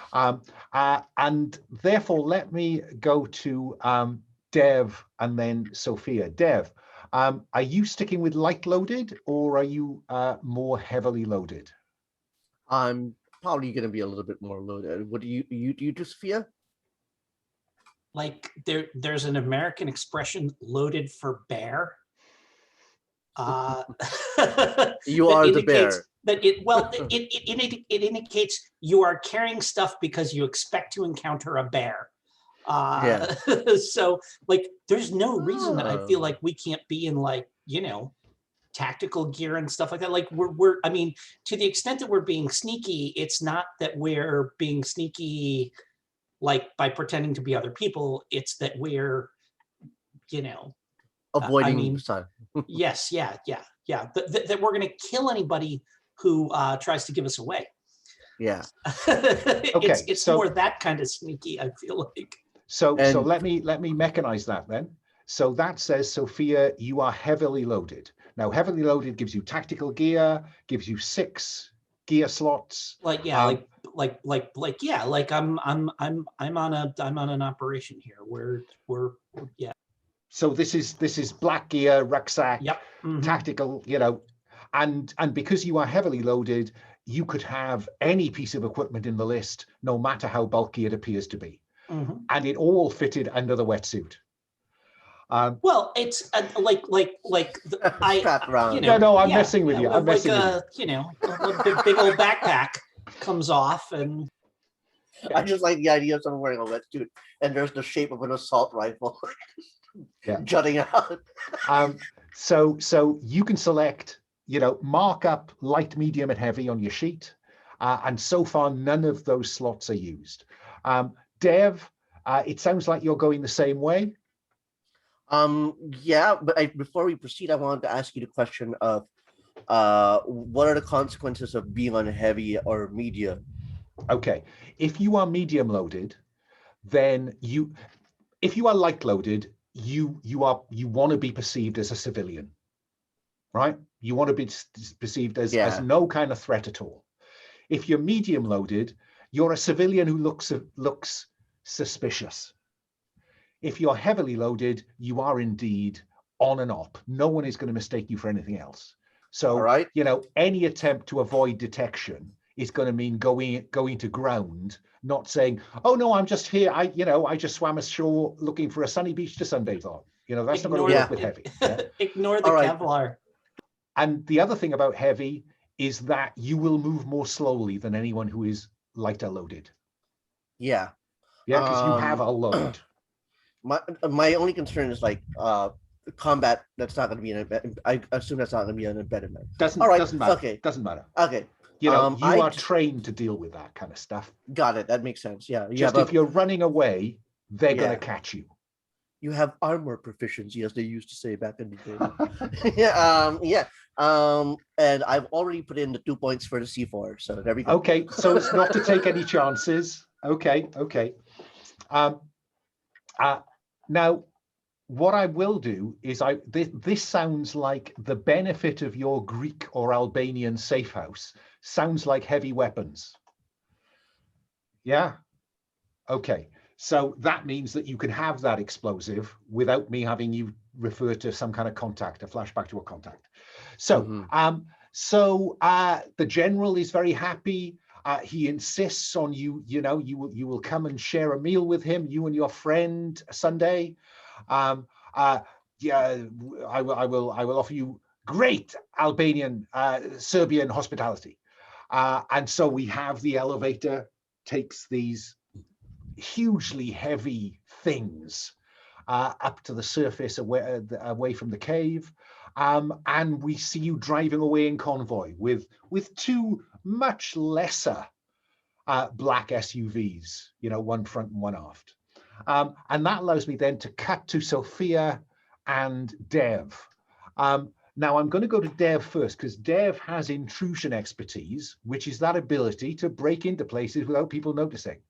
So what do we see, Dev, as you try to ensure that you and Sophia can get out of the water and up to the surface without running into difficulties? I think we're going to, we swim under and using Dev's expertise. Actually, Dev can't use her expertise right now, but I understand you're just setting the scene. I'm coming to you for, that's where your skill set would sit, because sadly, Sophia is without expertise as well. So a bit of stress would be no bad thing for you two. I love that neither of our heads are in the game right now. Yeah. But I think what happens is Dev sort of like leads the way, and then when we come to a stop at the edge of the water is where there are probably like some low-level guards there, and Dev just grabs them by the ankles and drags them under and just sort of chokes them underwater. So no attempt at surreptitious. This is just take out the goons that are on site, yeah? Yeah, and get to the target.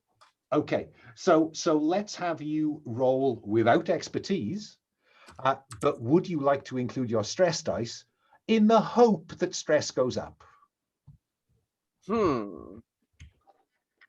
I think and it reflects the fact that they're very uncertain now. So sure. Fine. And this is confront the conspiracy or its pawns. You are confronting the pawns, the nameless goons that always crop up in these movies. Yeah. So I'm only rolling the one die and a stress die. Am I right? So you're rolling the middle dice and the green dice. Yeah. Got it. That's as good as it gets. But 3 and a 1. Okay. Oh wow. No.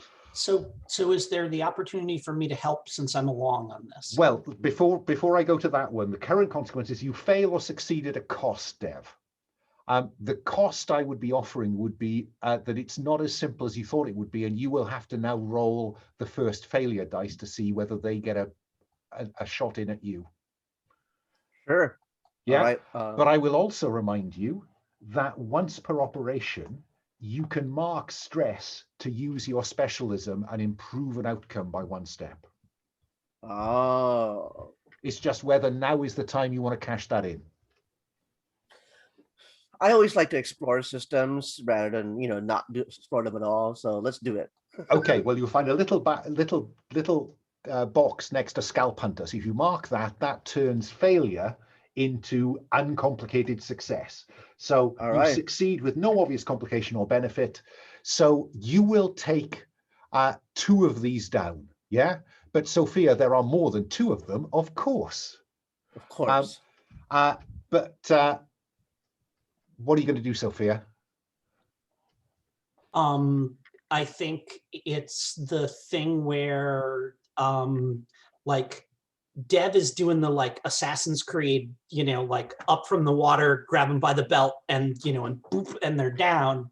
And then so that's the thing where like there's like a splash, and then a couple of other guards that are talking, just smoking with each other, like hear something, and they turn to look, and that's when I come up out of the water behind them, and just you know, like John Wick style, I just cap them both. Okay. So again, confront the conspiracy and its pawns without expertise. Would you like to include your stress dice? Yes, I would. Yeah. This At this some is, point, a this is 6 very has to come stressful. up. This is very stressful here. This is the definition of stressful. Oh, I got a 3 and a 1 there. Holy mother of God. What is going on? Now, sadly, your specialism is not related to this, so you don't get the option. That's true. Yep. So the cost I'm going to offer you is that you will have to now roll the first failure dice. Yeah, sure. And if it is better than a 3, you are going to take a consequence in this put down. You are going to put them down, but the cost. Cool. So I roll failure die 1. Yep. It's a 1. Isn't that nice? So there is no consequence to Sophia, despite that slight fumble. So maybe instead of 2, it took 3 shots with the silenced handgun. Yeah. Well, or like there was enough. Like I kind of like the idea that there's a third guard who like is just walking in, you know, and I've got to like quick spin and take him out as he's bringing the walkie-talkie up to his face or something like that. That's Okay. So you are on the island, yeah? Oh, and I'm gonna add a handgun to my loadout here. Thank you. Does having that be suppressed cost me anything, or is that just part of the, or is that just like flavoring? Okay. I think if you check it, it will say something like hidden for a characteristic. So I think no, don't worry about it.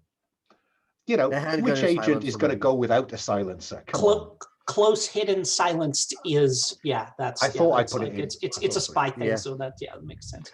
Okay, so I think what I'm going to do is I'm now going to cut straight to the general's pad, yeah, and I'm imagining this kind of Bond villain, kind of villa, you know, with an infinity pool, steps down the cliff to the beach.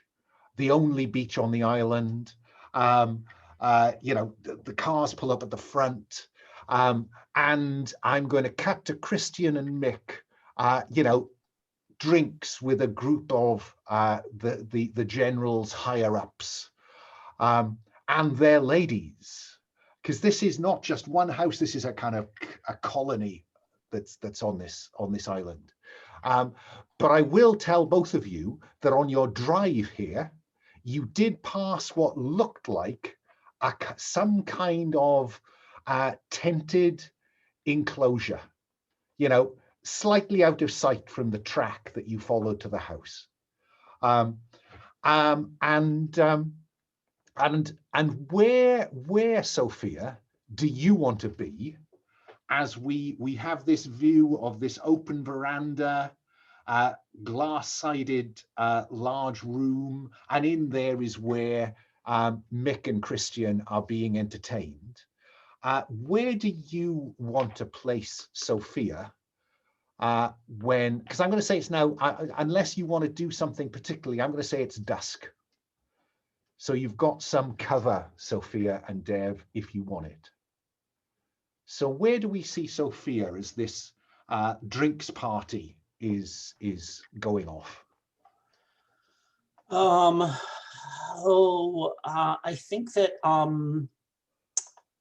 we are so the side of the villa, right, that is like facing out over the sea, that is like basically it's like cliffside and then wall, and then there's like a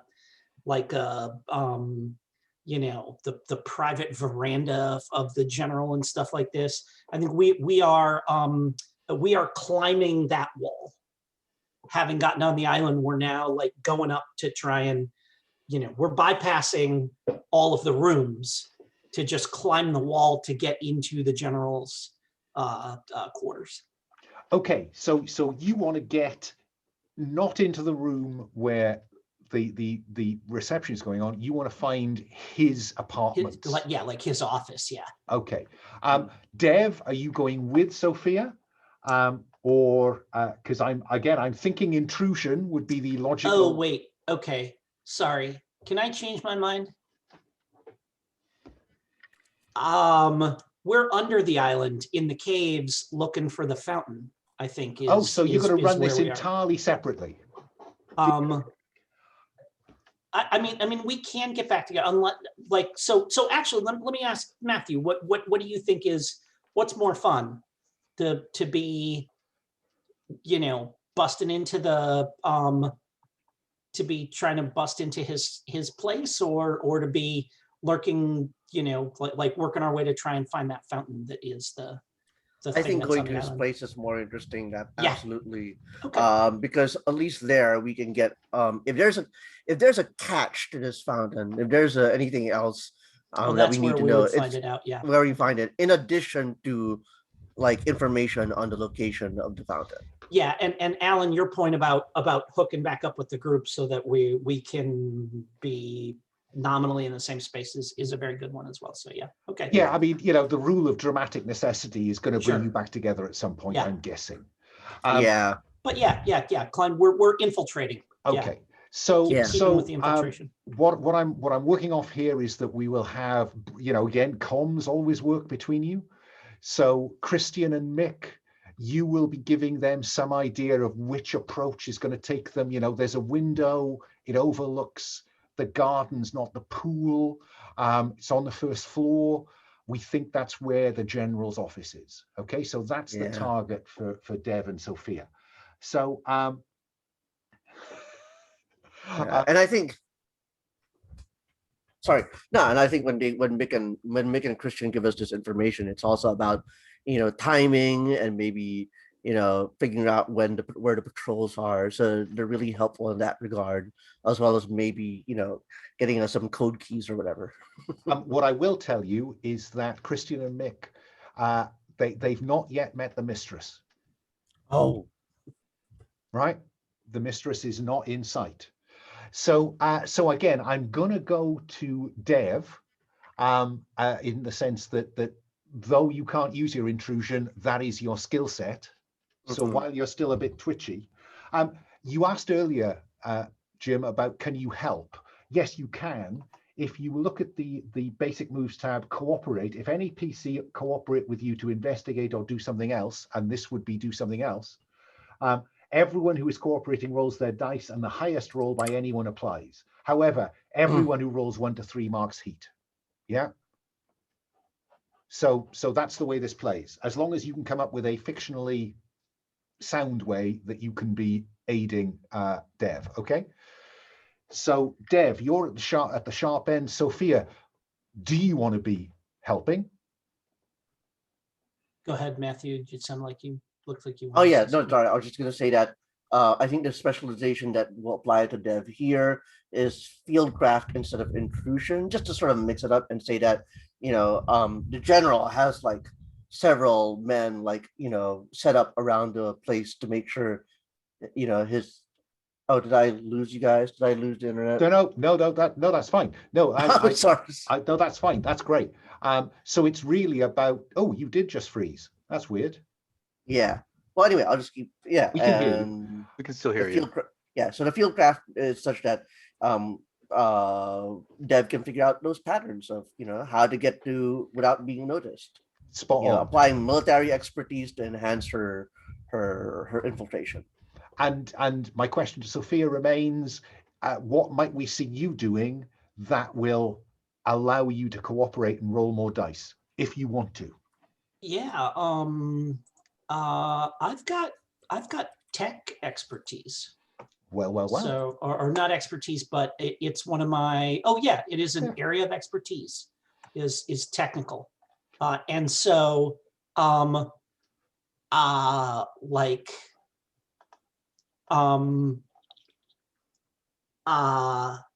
you know, I can like,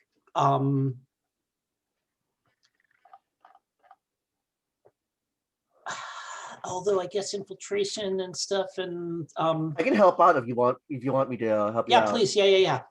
I was thinking because Sophia, you know, has tech and knows how to hotwire cars and other devices. Maybe she knows how to bypass like the security locks on around the area. You know, Sure. 'cause- Yeah. Yeah, Certainly if- surveillance. Yeah. I'll give you the ability to tinker with the surveillance. So you're just going to Yeah. help by doing that. Fine. Yep. Mhm. So let's start with Dev rolling to work out how to do this. So again, you're just rolling the middle dice, no expertise dice, but you can always include your stress dice.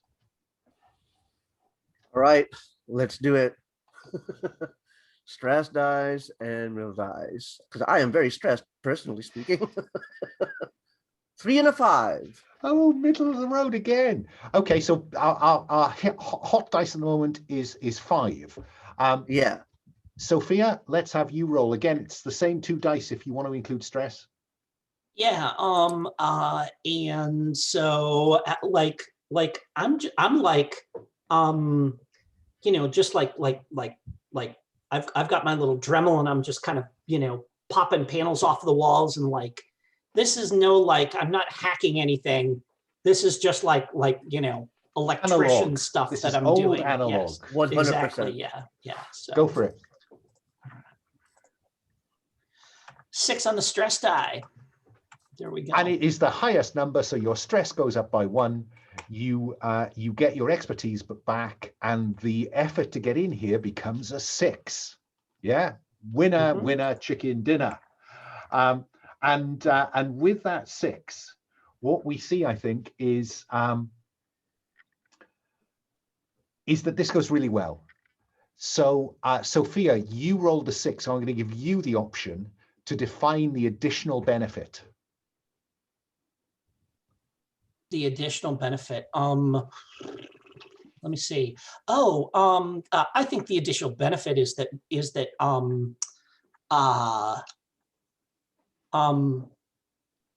that we can lock the doors behind us. Okay.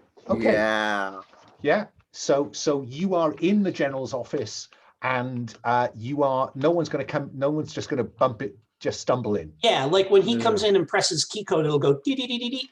Yeah. What? Now, Dee dee dee dee dee. Yeah. Now the only downside of this for Dev, if it is a downside, is because collectively you have a 6. Yeah. Your stress goes up as well.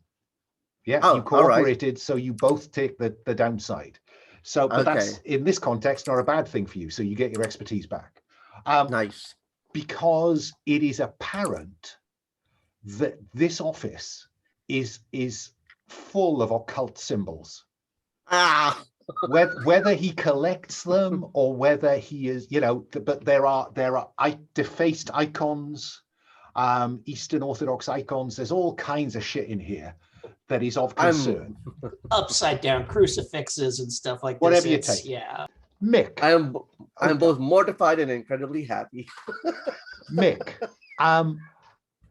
what do you want to do at this reception? I wouldn't mind chatting to some people. Maybe not the high Hegians. I'm quite intrigued by this. Was it like a marquee or something? Like a tent you mentioned? Or like sorry. That's halfway back to the submarine pens. Sure, but it was worth. Well, you want to ask questions about it? Yeah, it was mentioned. So I'm wondering, is it like, what is it, Chekhov's gun? I mean, like it was the only thing you mentioned. So No, I misunderstood.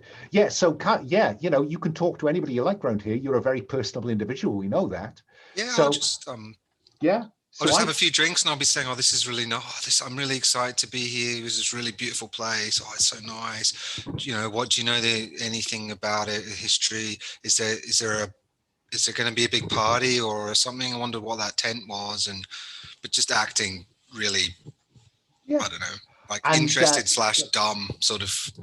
all these guys are a burly ex-Serbian military. And he says, yes, the general is a very generous host. So let's have you roll to investigate. Now, you have all kinds of personal skills, as I remember. Persuasion. You're just charming, Mick. Okay, So so you I are can- rolling with expertise, and you can always throw your stress dice in. No, that's okay. I'll just try rolling too. Okay. Oh, middle of the road. So that's a 5. So you 5 can, was inevitable almost, wasn't it? so he will say, oh, the tents you passed. Yes, that is where we keep the product.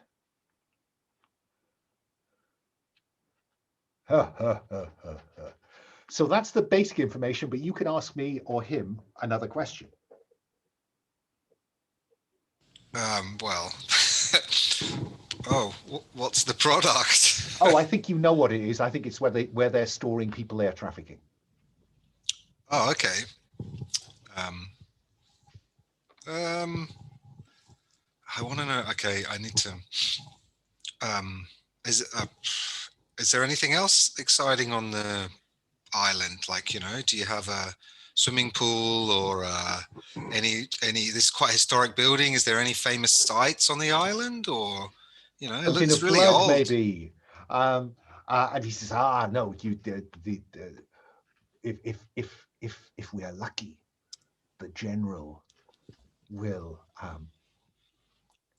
demonstrate how powerful this place is. Okay. Though this, you will have seen the older parts of the building. Beneath there is a place of power. Oh, all right. That sounds exciting. Well, maybe something for after dinner or. I'll tell you what I will do for you, my friend.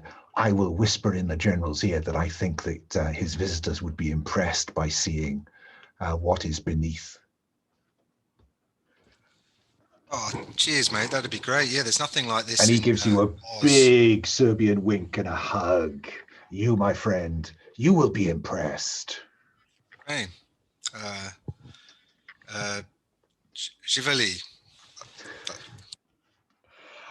Christian, how are you using your time at the reception? I think maybe I'm trying to, I talked to a bunch of people, but just kind of like, in a quiet moment, kind of slink away and maybe bring some like champagne down to the guard post and kind of use my knowledge of like how these smugglers work and how their operation works to kind of like chit chat with them and maybe try to like grab the keys to the escalades, on the sly. Okay, so this is about what? Tradecraft, just doing underhand stuff. Okay. Yeah, I'll give you expertise for that. Include your stress dice if you'd like to improve your chance of success. Yeah, let's go for it. 5 on the stress. So stress goes up by 1. Yep. But you get what you were looking for. No complications, no benefits. You've got the keys of one of them. Okay. Okay. And then none the wiser. They just think it's great, that the general's guest has brought them some drinks, and they're really impressed, pleased with that. So we know that there is something underneath the older part of the building. Yeah. Currently, Dev and Sophia are upstairs in the general's office. Mick and Christian are in this reception. Are you going to wait until you are invited to this part of the building, or do you have other plans?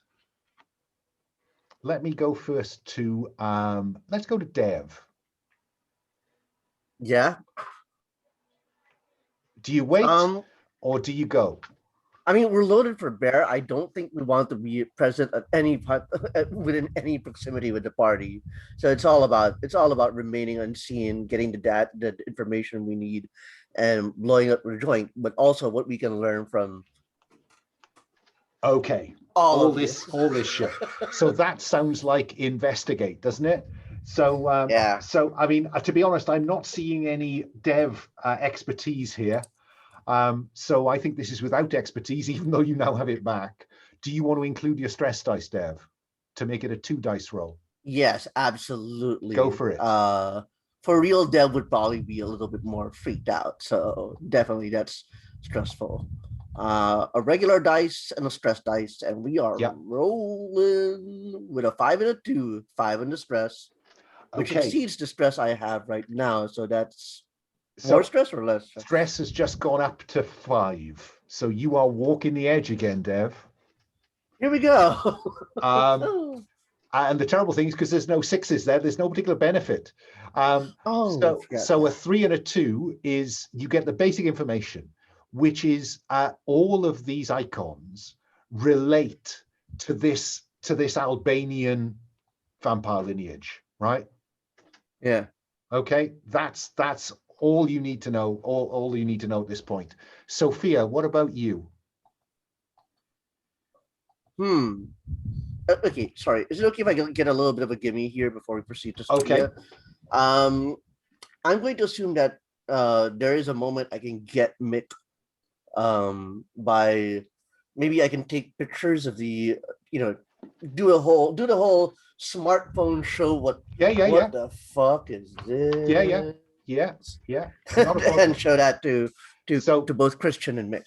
So Mick, you're getting messages with kind of pictures of strange occult artifacts. Let me go to Sophia. So just quick question. Anytime your stress die is the highest, your stress goes up. It doesn't have to be higher than your current stress. No, if your stress die is what gets you whatever. Oh, that's a stress. If you make a stress roll. There we go. Got it. Cool. Okay. I'm just because it's a little Cthulhu Dark works a little differently, so I just want to make sure we're clear on. This is generally harsher. I was clear on that. Cool. Got it. Okay. Cool.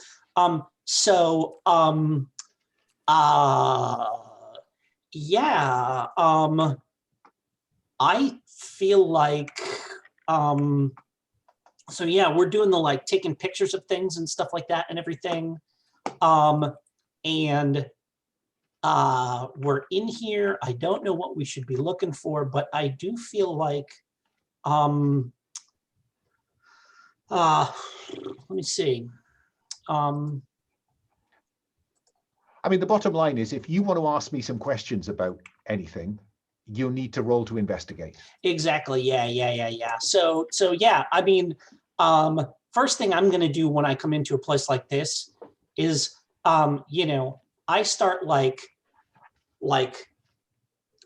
pulling on the picture frames and feeling under the desk and stuff. I'm looking for whatever he doesn't want us to find here. Okay. And I will even give you expertise, therefore, in relation to technical.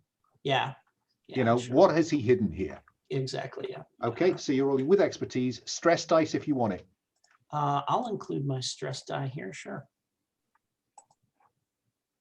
That is a 6 on the stress die. So stress goes up by 1, but because it's a 6, you get intel. Thank God, at last. Nice. So you get some intel, and you also get to ask me 2 questions. The basic information is, yes, you discover and crack a secure panel behind one of these icons.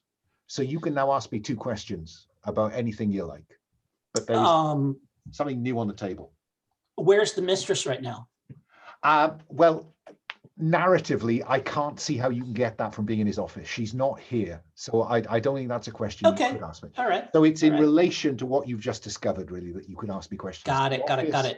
Where on the island is the fountain? Aha. Inside are some ancient archaeological drawings. Clearly, some kind of archaeological survey was done of this in the 1920s. And you've got this kind of crusty old paper.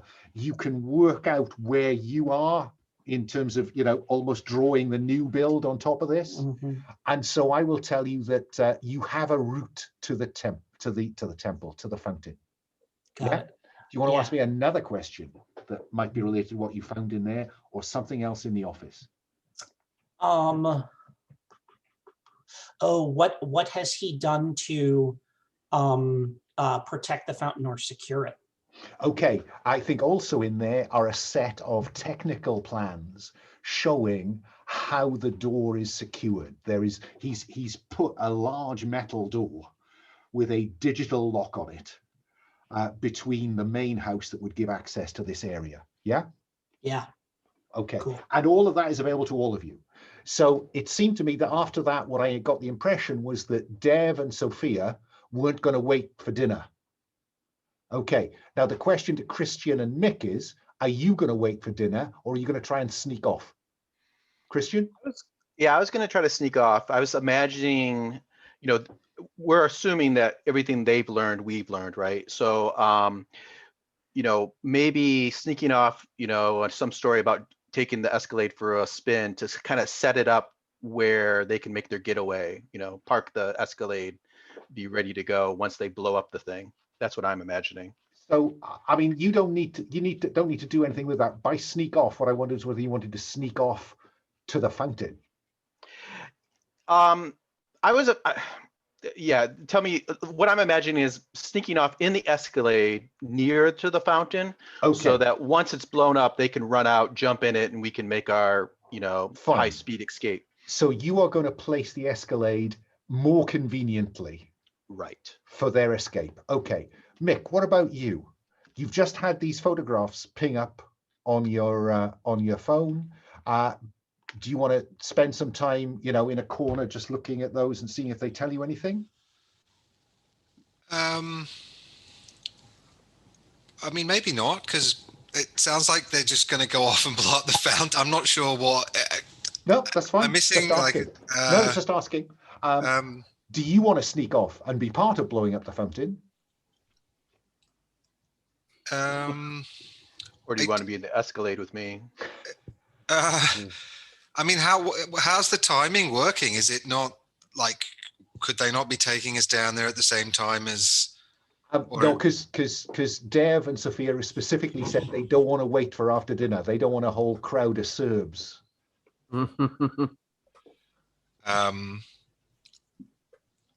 I guess maybe then I should just stay at entertaining them. Otherwise, if we're all gone, I don't know. Is that sort of? Yeah, I think I'll just stay there and keep chatting. Fine. I am then going to make you roll to maintain your cover because it sounds like you're worried they're going to start notice something is up. So are you entertaining enough? So let me have you roll to avoid detection. And again, your personal charm, lots of people listening to that story you tell about, blowing up the police station or whatever, something that would attract the Serbian mafia. So roll to avoid detection. You have expertise. Would you like to include your stress dice? Sure, why not? I'd hate to fail this one, he says. Okay. Oh, look at all those sixes suddenly. Okay, stress goes up by 1. Intel goes up by 1. But you succeed brilliantly, yeah? Your cover holds. You don't attract any unwanted attention. But you are conscious now that you are the only person surrounded by a bunch of Serbs, okay? So you are the focus of the Serbian mafia's attention as we speak. Hence, you get some intel and you get some stress. Down we go to the fountain. You are going to need to get through this door. I see 2 ways in here. One is intrusion and one is some kind of technical solution. Which one do you want to go for? Let me see.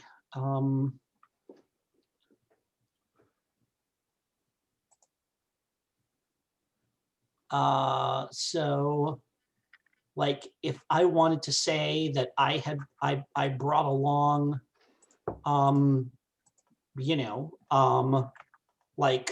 like I said, my Dremel that we saw me using before, but this one is, souped up with a diamond drill bit.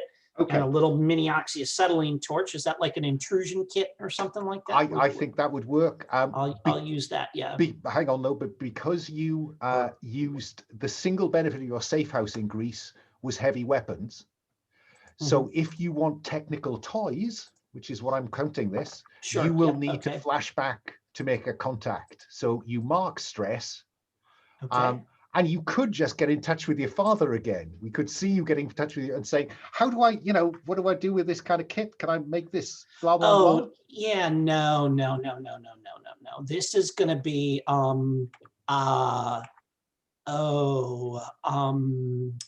this is Genevieve Renard. Okay.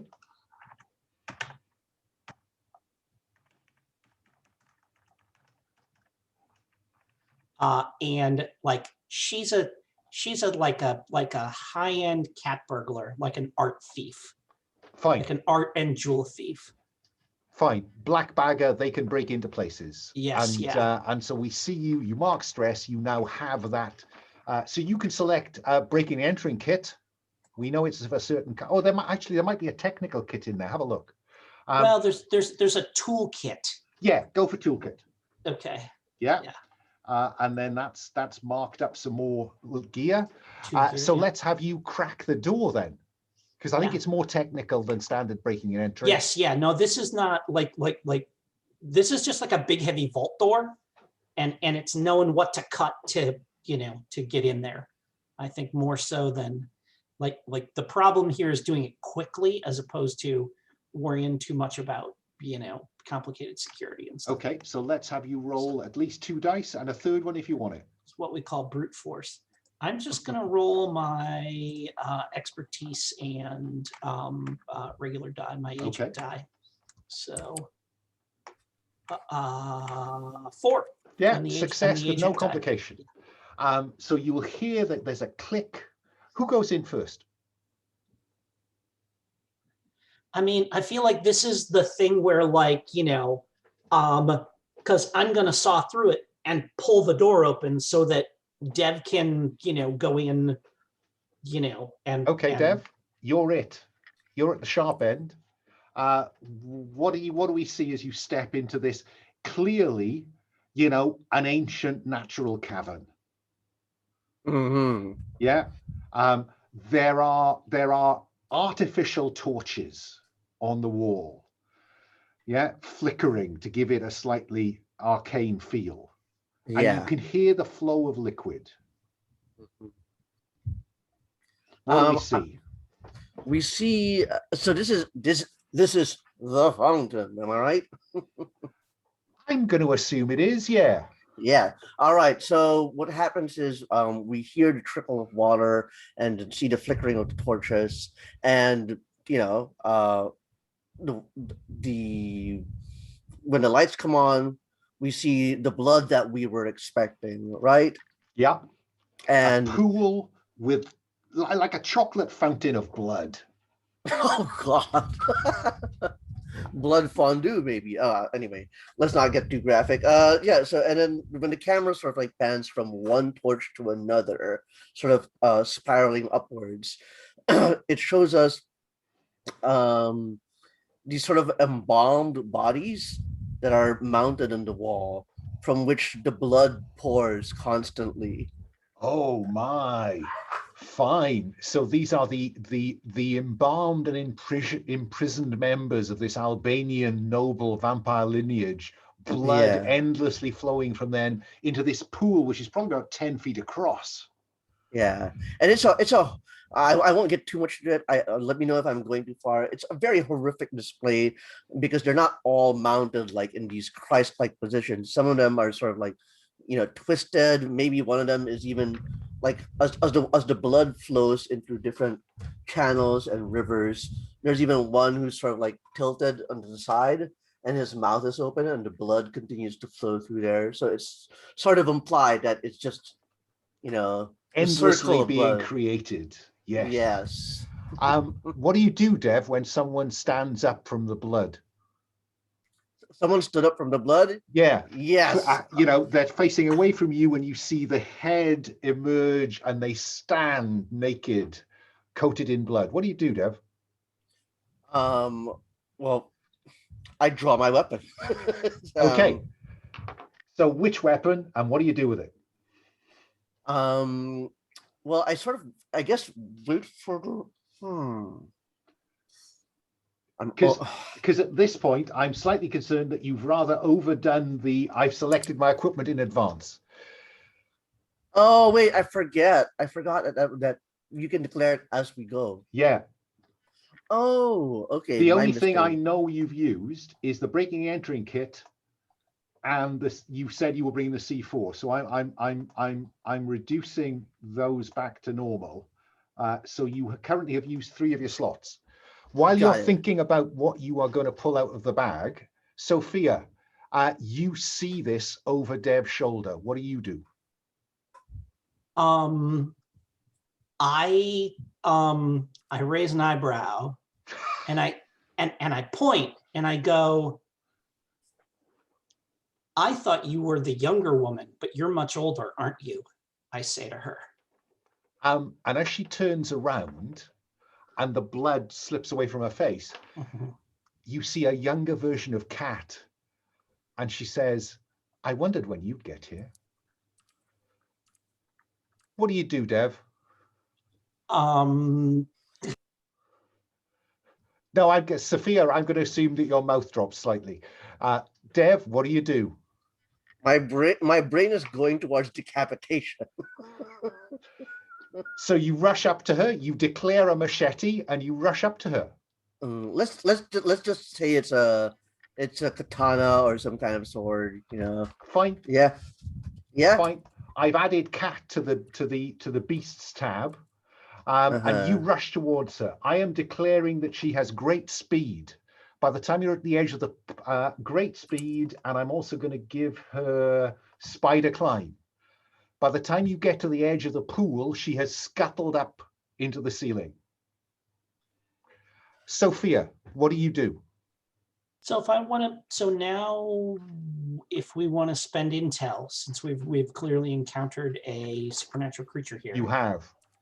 How does that work to make declarations to spend that? Fine. I will give you a compulsion because this is clearly something involved with human blood. Okay, so I'm going to say attracted to mortal blood. You have to declare deterrence before you can declare a vulnerability. So you can now spend, or a compulsion. You can add a compulsion or a deterrent, but there have to be more compulsions and deterrents than vulnerabilities. So you can spend intel and take your pick. All right. So what tab am I looking at for this? Sorry, this you're looking at the beasts, the right? beasts. Yeah. Okay, there we go. So compulsion, attracted to mortal blood, deterrent. Oh,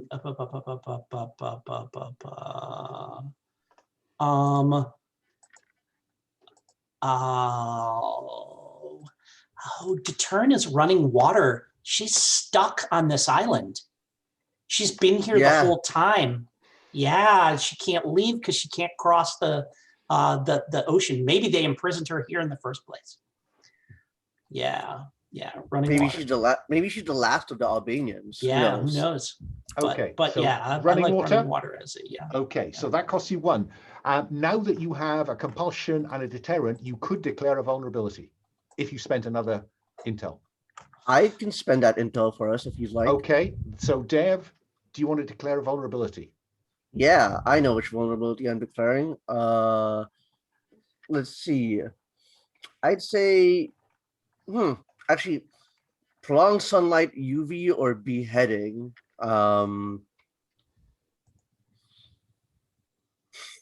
You have a machete in hand. Just saying. That is true. That is true. Yeah, beheading. Yeah. Okay. Yeah. Christian, you are loitering by the vehicle, and you can see a group of goons heading towards you. Mick, you can see one of the general's entourage kind of touches his ear and whispers in the general's ear. They are looking suspiciously at you now, Mick. What do you do? I mean, Thank you. I'm not really sure why they look suspiciously at me. I'm gonna just be brazen. Like I'm still here. I've not gone anywhere. Is there a problem somewhere else? Like I mean, Because is the everything? conversation is drying up.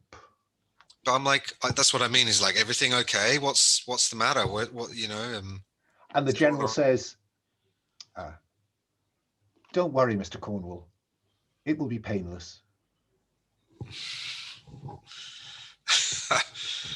It appears you may have been set up. Christian, what do you do? Because I'm just introducing my remaining complication, which is it's a setup. Everything you learned was fed to you to get you here. It's a conspiracy into the conspiracy's crosshairs. Christian, what about you? They're closing on you. I think I jump in the Escalade, peel out, and over the mic, I say to Mick, jump out the window to your left. And we'll open up the sunroof and he'll come flying in, hopefully. What do you make of that, Mick? Well, considering my attempt to brazen it out met with complete failure due to the complication, I think I will take that option. Thanks. Okay. So all the complications are now in play. So I think that this is you running to the balcony and just leaping into space, Mick. Let's see how well that goes. With you fleeing for your life is the basic move. Okay, so is that? You tell me if you have expertise that applies. I don't think so. Sorry, there's an actual tab for this. Is there? Fleet? Okay. Sorry, it's a basic move. Okay. So all I need to know is if you think you have expertise that will help. I'm struggling to see any. I'll be honest with you. I don't think so. No, so you're just. Except I did take a big part of my setup was actually the only thing in my setup that I really did was to make sure I was really familiar with the island and had download all the schematics and not even a particular, like not in the layer, just so I knew exactly where the whole layout and could help people. Say no more, add expertise. Do you want to include your stress dice? I feel like I better. Okay. Yeah. Okay. And I'm just rolling the 3 dice and I just want. I am going to ask you to roll the first failure dice because it's a question of whether they can get their concealed SMGs out. Okay. So I highlight all 4 of those and roll them. And roll them. Okay. All right. Well, so 3, your stress dice is equal to or higher than the rest, so your stress goes up by 1 automatically. Mm-hmm. And you are currently sitting on a fail or succeed at a cost. Okay. Oh, sorry, no, you don't. I beg your pardon. It's you can escape, but the GM will tell you what or who you must sacrifice or leave behind. I'm going to sacrifice your cover, right? So you can escape, but they will know you, and I will increase the amount of heat in play. Okay. Okay. The failure dice was miserable, so there's a spray of automatic weapon fire as you leap through the roof of the Escalade. Meanwhile,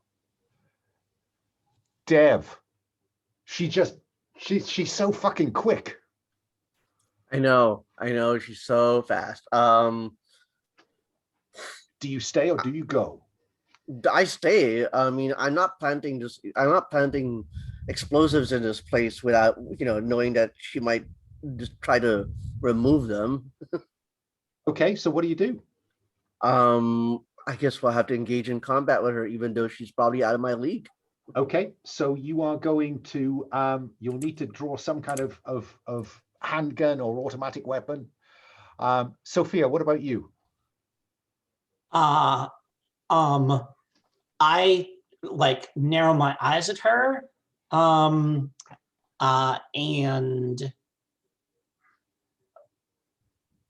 I'm trying to figure out if she's really, no, I narrow my eyes at her and I say, it's going to be a long and thirsty, you're going to have a long, thirsty summer, bitch, and reach behind my back and my shotgun comes out.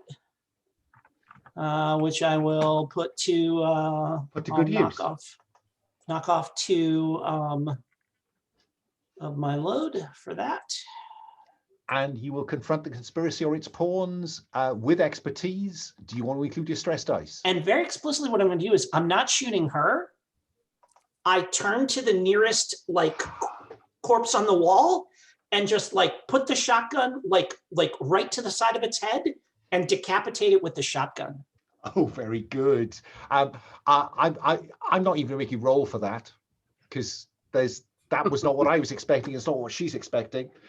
She's focused. I was hoping it wasn't what she was expecting. She's focused on Dev and jumps from the roof at Dev. What do you do, Dev? Jumping at me is definitely time to bring the assault rifle to bear. Okay. So yeah. So mark the assault rifle and lay about. Yeah. Yep. Do it. Uh, With expertise. Yeah. With Stress dice expertise, if you want stress dice, and there. All right, we're doing it. 2, 3, and 4. I don't know what that means. That means the best result is a 4, which would be success. But I do need you to roll 3 failure dice. Okay, 3 failure dice. Let's go. Because I've now declared her power of great strength. It's a 3, 4, and 5.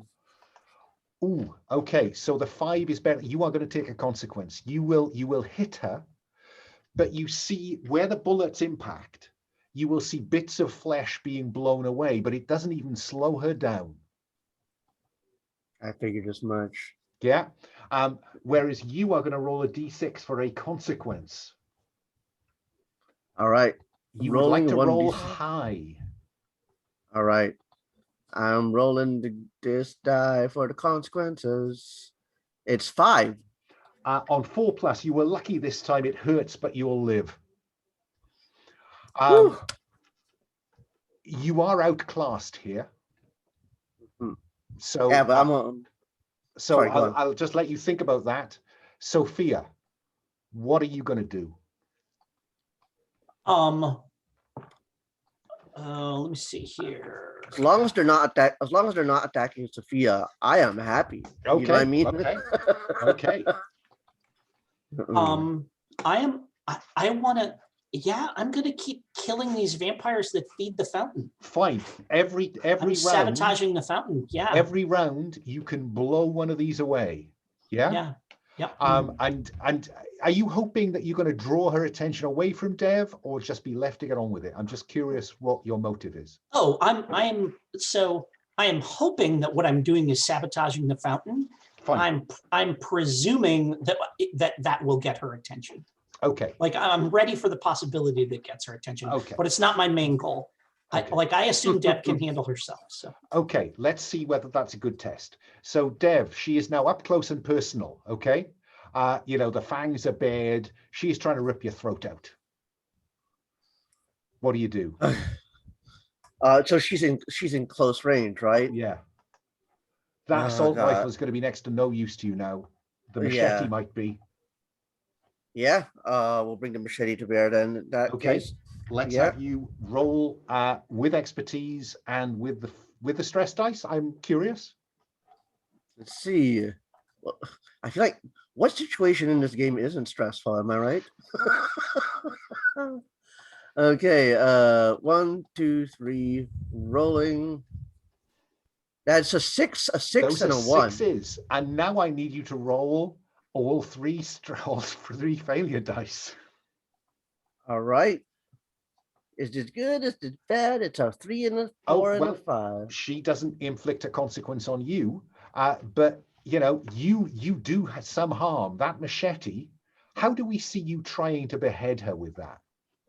I think what happens is that Dev just drops the assault rifle, a step around her, and then when she brings the machete, she's still lifting it up when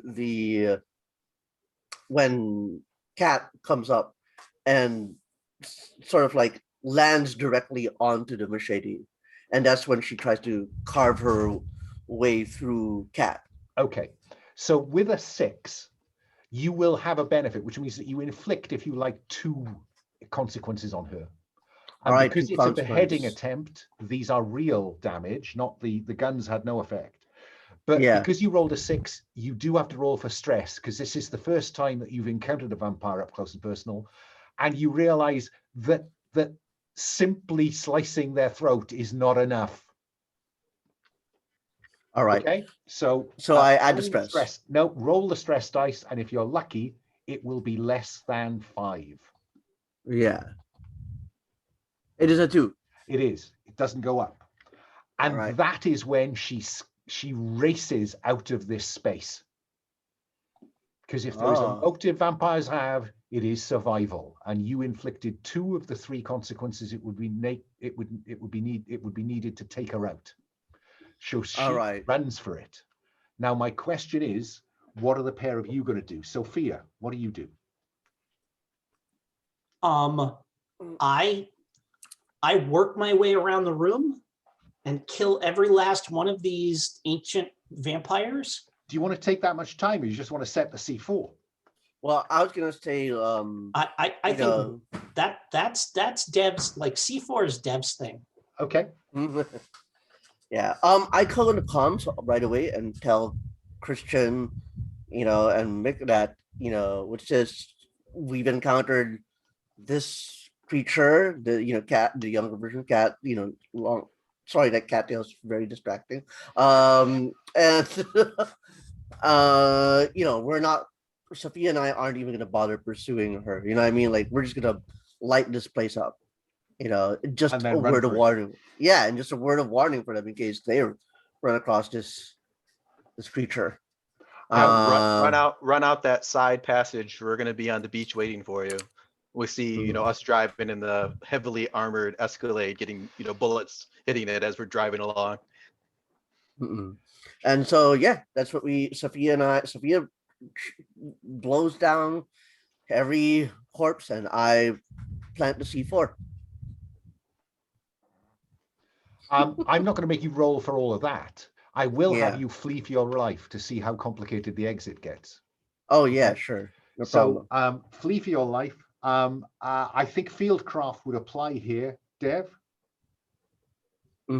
Yeah, because that's athletics, all kinds of stuff. So you're rolling with expertise. I'm just wondering where your stress is and whether you want to roll with stress or not. So I apparently made a mistake earlier when I saw the dice. I just didn't want to interrupt the flow of the game.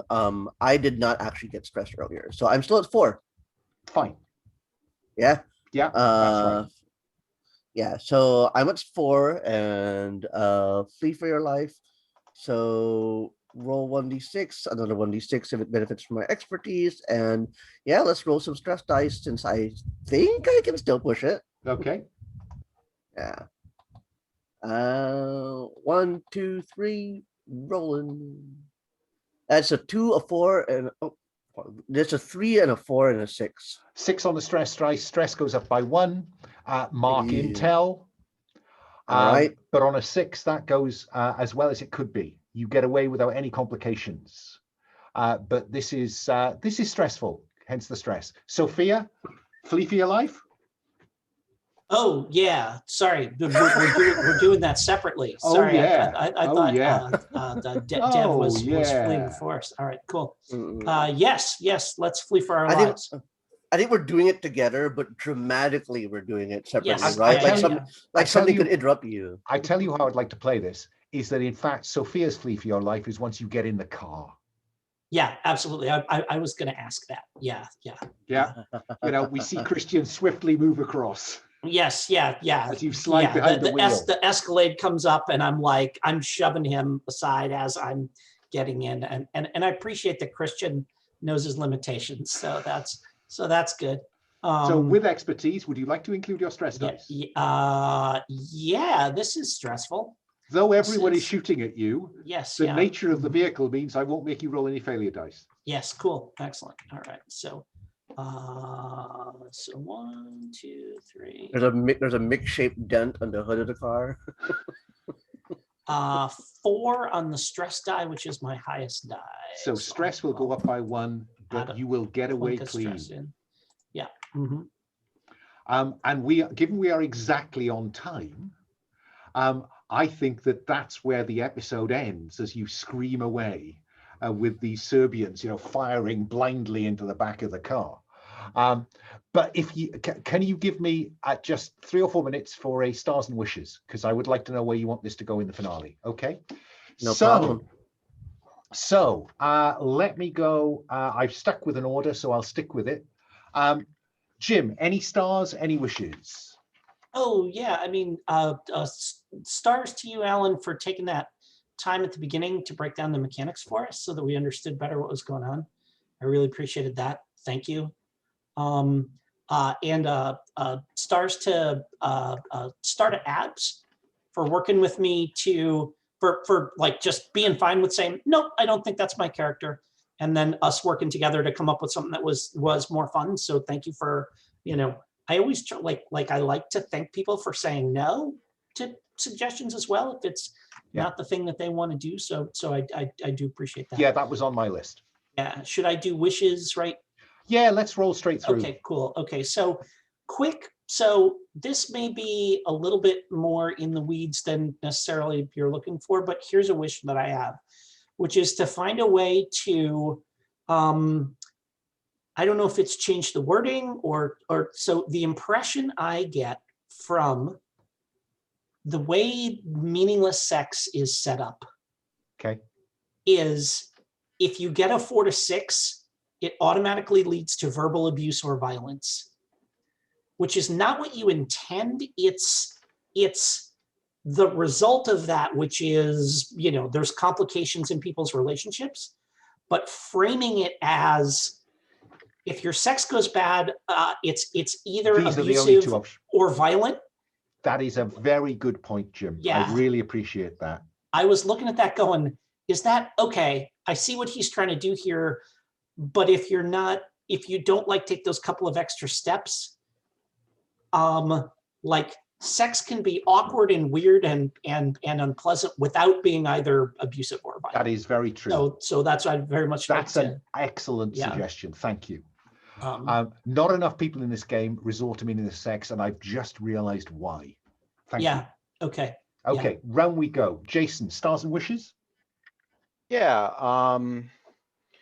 I really like that part of the game where we talked about who we like best and who we like least, and having that then lead into the release of the stress. That whole period was a nice tight way of creating a lot of depth to our characters to really link them together. I think that really gave I really felt comfortable with the characters and where we're going, what we're about from that moment on.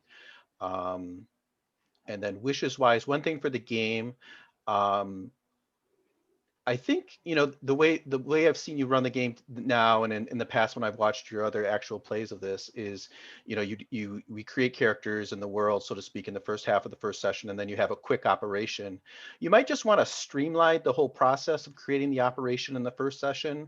That way you can just jump into the action, have, an hour and a half or whatever of action without a lot of the world creation that goes into a whole operation. And then the second session, like today, where you have a full session, then you can really get into the mechanics of creating the operation and stuff more. So maybe have more of like a pre-generated operation for the first I have session. wondered about that because in that first session, that session 0 is inevitably constrained or more constrained than subsequent ones, maybe. Right. Yeah, fair point.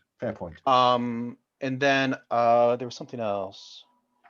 Wishes. I really want to see a chase.